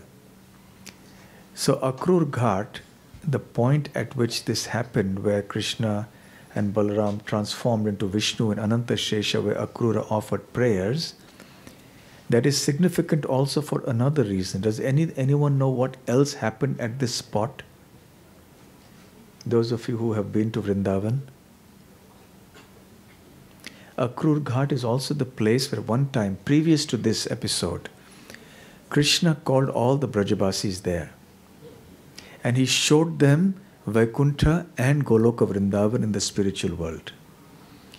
You see, what had happened was that, I think lunch is postponed, I'm told. So we have a little time, yes? Okay.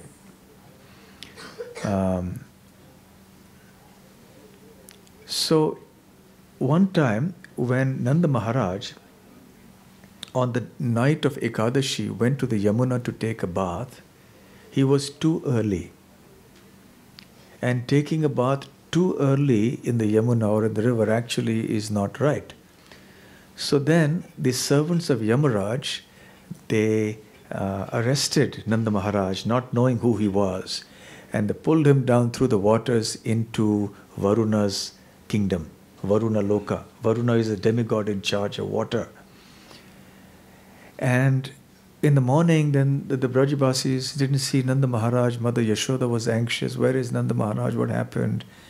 But Krishna, of course, understood what had happened. So he dived into the Yamuna and he swam all the way to Varuna Loka in a moment. And he reached Varuna Loka. When Varuna saw Krishna coming, he immediately stopped everything and started welcoming Krishna, performed arati for him. He welcomed him with sweet words and other paraphernalia. And he understood that his servants had made a big mistake. And he apologized on behalf of the servants, saying that the faults of the servants have to be accepted by the master. So these foolish servants of mine have arrested your father. So please, I beg your pardon, please forgive me for this great offense. So Nanda Maharaj was watching all this in astonishment. His little boy, who gets afraid when there's thunder clapping and everything, and now he's being worshipped by this great demigod, and the demigod is folding his hands and he's begging forgiveness from him. Nanda Maharaj was struck with wonder, but he was very simple-hearted. So then he released him. The Varuna escorted them back and they came out of the water. And then Nanda Maharaj with bated breath was telling all the Brajabasis, do you know, we went to Varuna Loka and that kingdom, my God, it was so big, it was so majestic. All sorts of opulence there, and the king Varuna, the way he worshipped our Kanhaiya. He did arati for him and he begged forgiveness, he put him on a high seat. So all the Brajabasis were very simple people, not complicated people. So they were all struck with wonder, really? So you went to Varuna Loka and came. Can we also see Varuna Loka? So they were thinking like this, they were talking. And Krishna was thinking, these poor Brajabasi, my poor devotees, they don't realize they are living in Vrindavan. And nothing in the material world, whether it is Indra Loka, Varuna Loka, any Loka, even Melbourne Loka, nothing compares to Vrindavan. This land that we are staying now is the same as the Vrindavan in the spiritual world. Familiarity breeds contempt. So these people are thinking that, this is just a little village with the forest and Krishna is just our little cowherd boy, our ladla, our beloved boy. So Krishna was thinking, okay, I'll fulfill the desire of my devotees, but I'll show them what they are forgetting. So he took them to this place, which is today called Akrura Ghat, at this point where this pastime happened. And that was called Brahma Radha in those days. And there Krishna manifested to them, every one of them, the entire Vaikuntha world. as they're watching, they could see it like you see in a movie or cinema hall. You can see the entire thing. And then he displayed Goloka Vrindavan. And then they saw their own Vrindavan again. And then they realized, my God, yes, indeed, God, correct. They saw this is same. We are in the same Vrindavan as in the spiritual world. There is no difference between this Vrindavan and that Vrindavan. So this is the lesson that Krishna wanted to give to the Brajabasis, to make them realize that the Vrindavan they are living in is exactly identical to the Vrindavan in the spiritual world. So they are not devoid of opulence. Varuna Loka's opulence is insignificant compared to the opulence of Goloka Vrindavan. So then the residents of Vrindavan were very pacified and they were very happy. So this pastime happened here. And after Akrura's Leela, 4,500 years later, that is 500 years ago, Chaitanya Mahaprabhu visited this point. And he stayed here for a couple of days. Today the Yamuna has moved away almost 1 kilometer or maybe more from that point. In those days Yamuna was flowing right there. Today there's a temple of Krishna, Balaram, Akrura in that place. And so he stayed here, and in the early morning he would go to Vrindavan. He would sit at Vanshivata or at Keshi Ghat. He would chant his rounds. He would wander in the groves there. And then by noon he would come back to Akrur Ghat and then honor his prasadam. And at one time, because he would get so ecstatic, he just jumped into the Yamuna. And his servant Balabhadra Bhattacharya he took great pains to somehow or the other pull him out along with another Rajput, a Kshatriya from Rajasthan who had accompanied them, Krishnadas Rajput. So then Balabhadra Bhattacharya began to confer with this Rajput and he said, look, it's too dangerous. I can't stay here anymore. Any time Mahaprabhu will just jump in his ecstatic trance, jumps into the Yamuna, what's going to happen? Fortunately, I saw that and you were there with me, so we were able to rescue him. But if we are not there sometime, we've gone for a minute, somebody jumps in, what's going to happen? And then every day we have all these people pestering my head with invitations for prasadam. And I can't manage it now. So the Rajput said, okay, fine, I understand. So what you do is, you go and suggest to Mahaprabhu that now Magh, the month of Magh is coming very shortly, and there'll be the confluence, the Kumbh Mela will come up very shortly at the confluence of the Ganga, Yamuna and Saraswati at Prayag. So it's time for him to go there. So then Balabhadra Bhattacharya and Krishnadas Rajput submitted this petition. And Mahaprabhu agreed. He said, look, I'm so grateful to both of you. You brought me here to Vrindavan. By your mercy, I was able to see Vrindavan, wander in Vrindavan. I'm extremely thankful to you. So wherever you want to take me, I will come with you. So he was ready to go, and soon they left. Another incident that happened here at this point was that there was a rumor in Vrindavan that Krishna had reappeared and that he was dancing on the hoods of Kaliya in the Yamuna river. And many people would come and they would say, have you seen Krishna? Yes, at night I also saw Krishna in the river. So some respectable people from around that area came to Akrur Ghat to see Mahaprabhu one afternoon. And they said, do you know that Krishna has appeared? And Mahaprabhu simply smiled. And then Balabhadra Bhattacharya, his servant, his assistant, after they left, he came and said, I have heard that Krishna has appeared and he's dancing on the hoods of Kaliya and Yamuna. Tonight, can I go to take darshan of Krishna? And Mahaprabhu slapped him. You foolish boy. Why will Krishna appear now in this Kali Yuga? Just because some foolish people imagine all sorts of things in a sentimental way, are you also going to start imagining these things? Krishna appeared here, Krishna appeared there. Does it say in the Shastra that Krishna is going to appear like this and dance on Kaliya? So he reprimanded him, and Balabhadra Bhattacharya was feeling very bad. that he made such a blunder. And then that, soon after that, the next day perhaps, the same respectable people, they came to meet Mahaprabhu and said, "Oh, that was a mistake.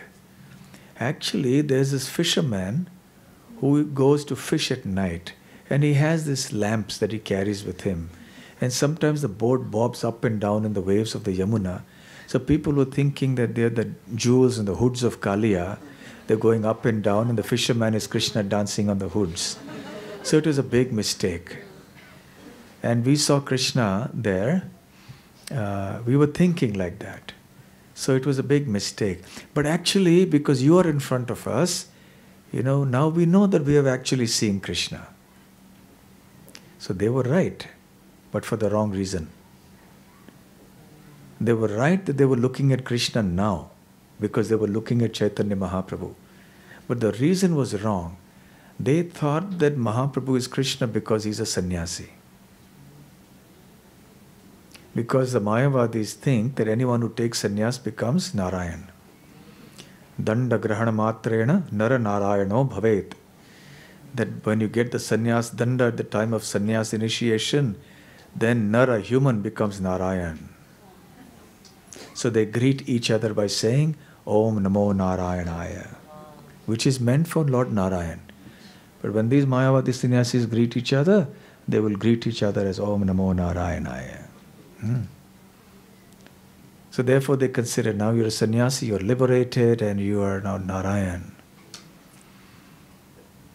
So our sannyas minister of ISKCON, after I took sannyas, he came, Om Namo Narayana. Because we're just in humor.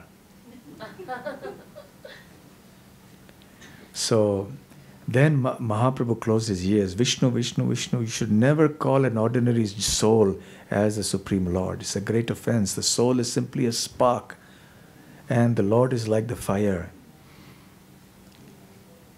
But the fact that they thought he was Krishna was right, because he indeed is Krishna who has manifested in the form of a devotee.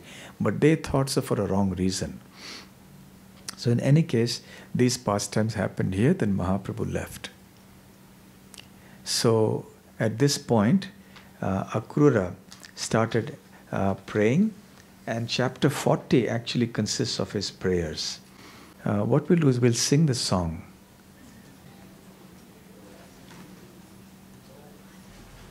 Jaya Radhe, Jaya Krishna, Jaya Vrindavan.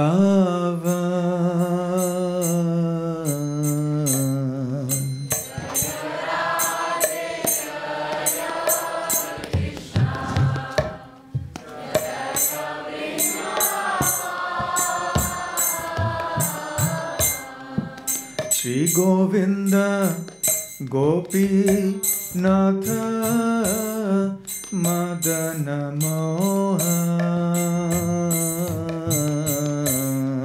Shri Govinda Gopi Natha Madana Mohan.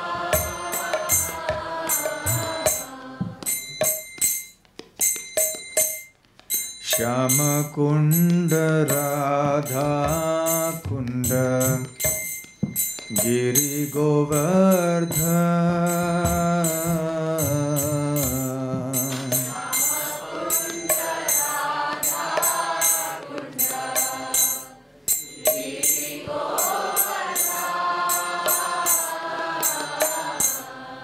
Kalindi Jamuna Jaya Jaya Mahavan.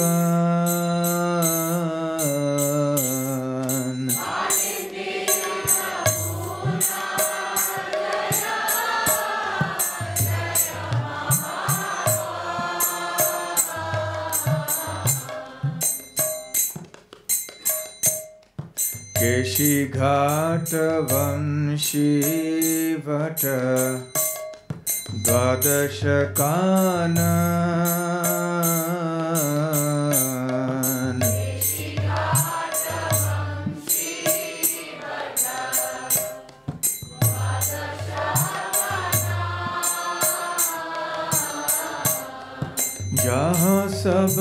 Lila Koilo Shri Nanda Nandana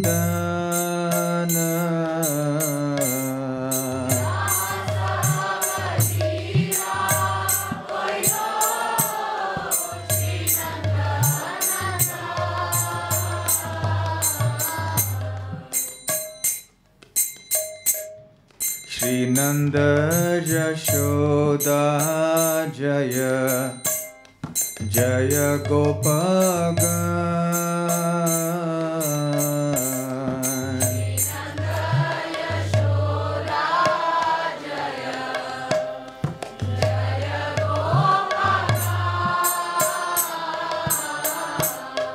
Shri Damadi Jaya Jaya Dhenu Vatsaga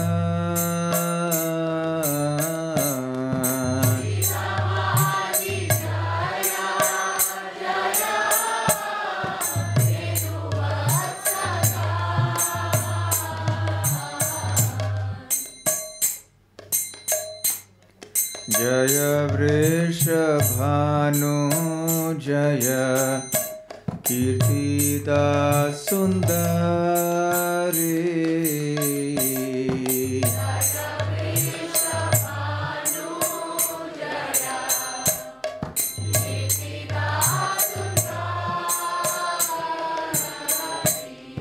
Jaya Purnamasi Jaya Abhiranagari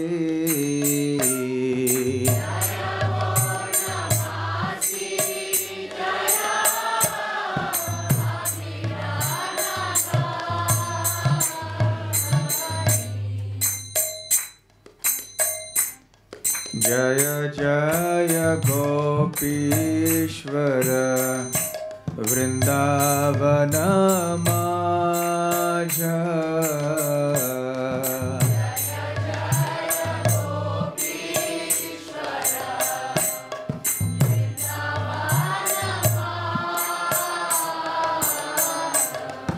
Jaya Jaya Krishna Sakha Bhattu Dvijara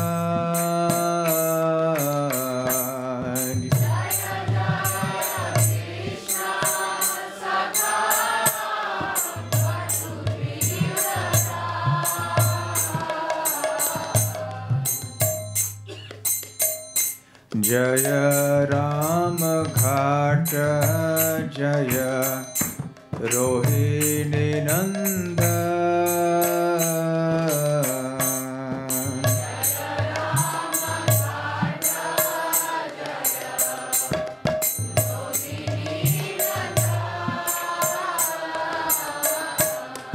Jaya Jaya Vrindavana Vasi Jata Jan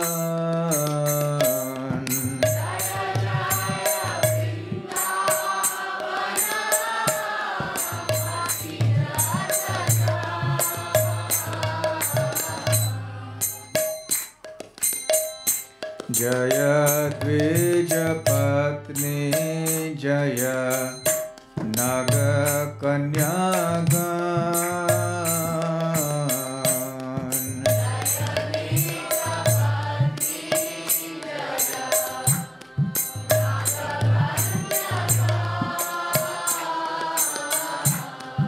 Bhakti Tejahara Pailo Govinda Charan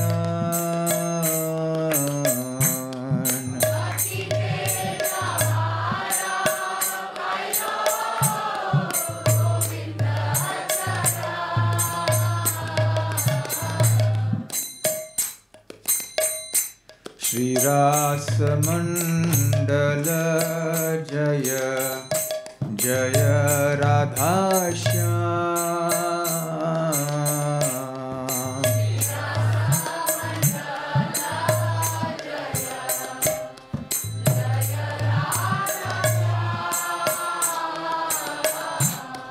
Jaya Jaya Rasa Leela Sarva Manoram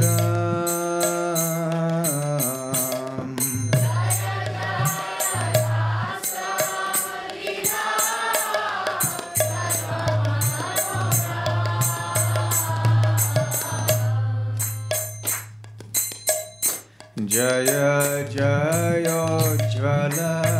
Rasa Sarva Rasa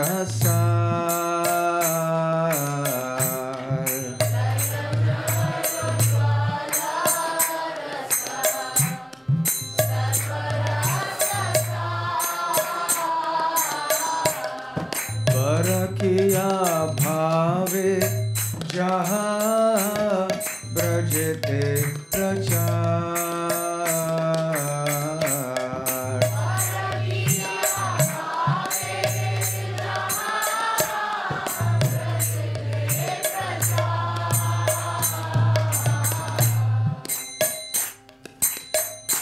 Shri Janava Pada Padma Koriya Smaran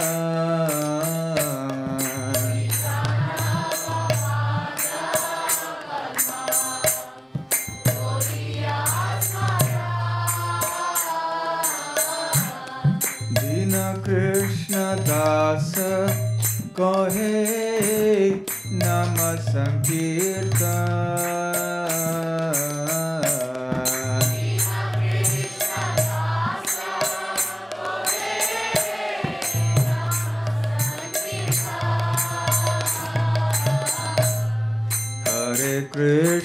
Hare Krishna Krishna Krishna Hare Hare Hare Rama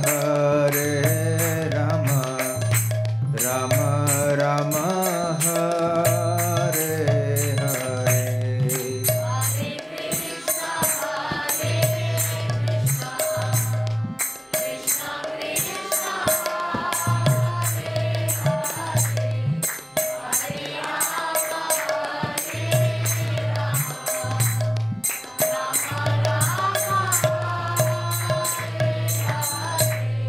Hare Hare Krishna Krishna Krishna Hare Hare Hare Rama Rama Rama Hare Hare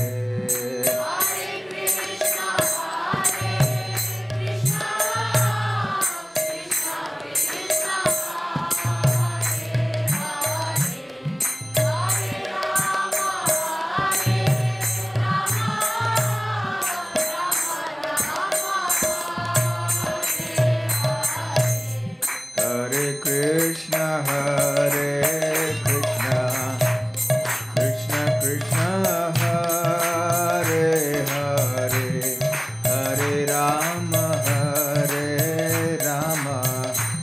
Rama Rama Hare Hare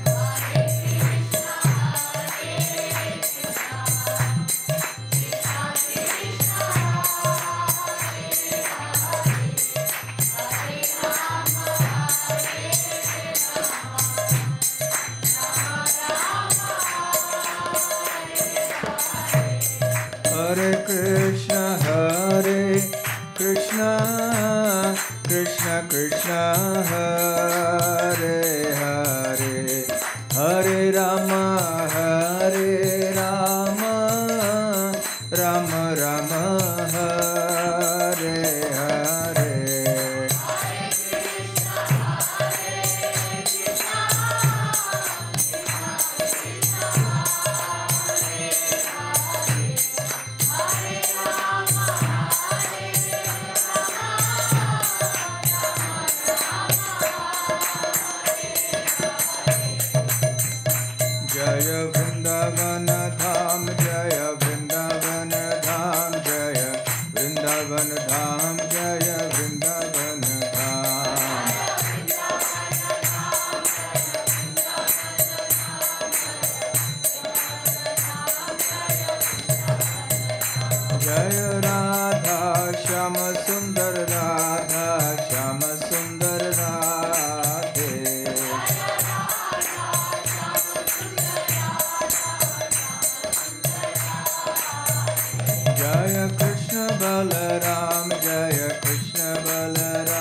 Balaram, Jai Krishna Balaram.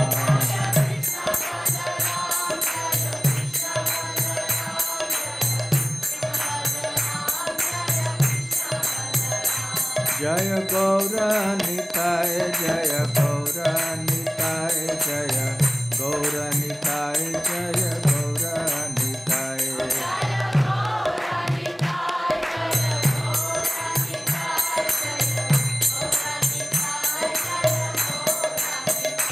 Jaya Jaya Prabhupada, Prabhupada, Prabhupada, Jaya Jaya Prabhupada.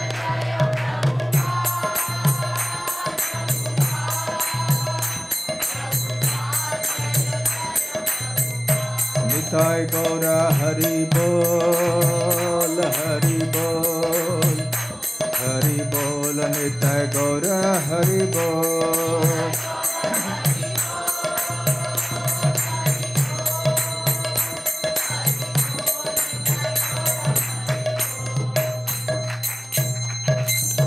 Gaur Premanande, Hare Krishna.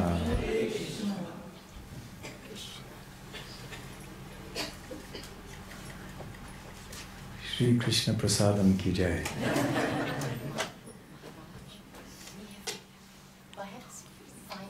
5 minutes more. Any questions? Yes. How come Mother Yashoda didn't stop Krishna from going to Mathura? Because How come Mother Yashoda didn't stop Krishna from going to Vrindavan? Well, Mathura. going to Mathura. Because as a mother, she's thinking that Krishna is her small child. So if she hears that Kamsa has these plans. Because Nanda Maharaj was also under the impression that they're going to come back. You just go there for a while and come back. Because Nanda Maharaj was also going along with Krishna Balaram. They weren't going alone. So the Gopas were going, all of them were going. And they were just going to pay some taxes. There was going to be some festival there. And they would come back. That was Mother Yashoda's thing. Although she was very sad to see him going. And she was apprehensive, certainly. But because her husband had gone and along with her son, so she was feeling maybe she might have also tried to dissuade her husband, but the point is that the king had ordered that you have to bring your tributes to me. So that was something that could not be avoided. Thank you. And the other question being, can you complete the pastime of Mahaprabhu falling in the Yamuna? Like what happened? Like out of ecstasy, why did he fall into the Yamuna and Akrura Ghat? Because he was remembering the pastimes of Krishna and the Vrajabasis in the Yamuna. He saw the Yamuna and all these remembrances came to him. And he just jumped into the Yamuna. Yes, this is in his ecstatic trance. And then Balabhadra Bhattacharya was there and Rajput. He shouted, "Help, help!" And then the Rajput came running. What happened? They all jumped in the water, picked him up. Of course, he's Mahaprabhu. He can take care of himself. Krishna can take care of himself. But this is a pastime. Okay, any other questions? Yes. How was Akrura feeling when he was taking Krishna away and all the gopis were stopping? Naturally, it would have been very emotional it was emotional for gopis. What was Akrura's reaction at that stage? Was he also feeling that he's doing some sort of activity which is probably very cruel on gopis? Good question. He obviously understood. He was taken aback to see the kind of devotion. First it was Uddhava. But now that Uddhava had come back some time earlier, or Uddhava would come later, but before Uddhava, Akrura had that experience this time, looking at the residents of Vrindavan. So he had got a taste of what it was like in Vrindavan. At the same time, he also understood that there was no choice. Kamsa had ordered it and it had to happen. And he realized it is also Krishna's will. Because Krishna now has decided to change gears. He wants to move from Vrindavan to Mathura. The pastimes are of a different nature. So he understood he was actually facilitating the intention of the Lord. What about Krishna? It seems very cruel that that may not be the right word, but no, that's very much the right word. The Gopis always say that. So they say Krishna is the most cruel person in the whole creation. With that sort of loving relationship, he left them, and then yes, that doesn't sound like loving. We should all take up the issue. We should all fight for it. I'm with you. We can all go together. Why did you leave Vrindavan? What to do? He's a supreme independent personality of Godhead. You see, in the spiritual world, that's going on eternally anyway. These associates of Krishna who were here in this Vrindavan, they were of two types. One type are those who are his eternal associates, who descended with him from Goloka Vrindavan in the spiritual world to accompany him in his pastimes here. And joining them were other souls, other living entities, devotees, who had become pure devotees by dint of their austerities and devotional service over many, many lifetimes. And now, before going back to that Goloka Vrindavan, they got a chance to come to this Vrindavan and get trained up a little bit under those eternal associates and remove whatever little atomic traces of material contamination there may have been in their hearts and go back. So the first category are called the Nitya Siddhas, which means they are the eternally perfected souls. And the second category are called Sadhana Siddhas. They are the ones who became perfect by practicing Krishna consciousness in the material world. Right? So, in the spiritual world, anyway, this thing is eternally happening. It's within the material world that this is very heartbreaking. But in the spiritual world, Krishna goes and comes every day. He lives eternally in Vrindavan. But these pastimes happen here for Krishna and his associates to taste the mood of separation. Which is why Chaitanya Mahaprabhu appeared in the mood of Srimati Radharani when Uddhava saw her at the time of the Brahmara Geet, the song of the bee. That precise mood that Srimati Radharani had at that time was the mood that Sri Chaitanya Mahaprabhu, that Krishna took on and became and came as Chaitanya Mahaprabhu. So therefore it had a purpose to demonstrate that service and separation, which is called Vipralambha Seva, is highest. So through this pastime, Krishna is also demonstrating that. And in the process is glorifying the Vipralambha Bhava, the mood of separation of the residents of Vrindavan for Krishna. Sorry, Maharaj, how does that serve? Like Gopis, how were they serving when Krishna went away? So that Vipralambha Bhava must have been hard to, every day they were waking up, as you told, waking up and waiting, and evening again going morose. How does that serve Krishna? It serves Krishna because in that lamentation there is the most intense ecstasy. It is not like ordinary lamentation of this world. When we lament here in this world, that is ordinary grief. That doesn't give us any joy. But on the platform of pure devotion, the grief of separation gives such an intense ecstasy that is beyond our imagination. It's inconceivable. So even though they were grieving, it was grief, transcendental grief, but in that grief they were feeling an intense ecstasy because they were feeling a closeness to Krishna, perhaps even more than in Krishna's presence. Thank you. Thank you. So Krishna wants to demonstrate through them this principle of service in separation. Okay? Hare Krishna. Shri Vrindavan Dham ki jai.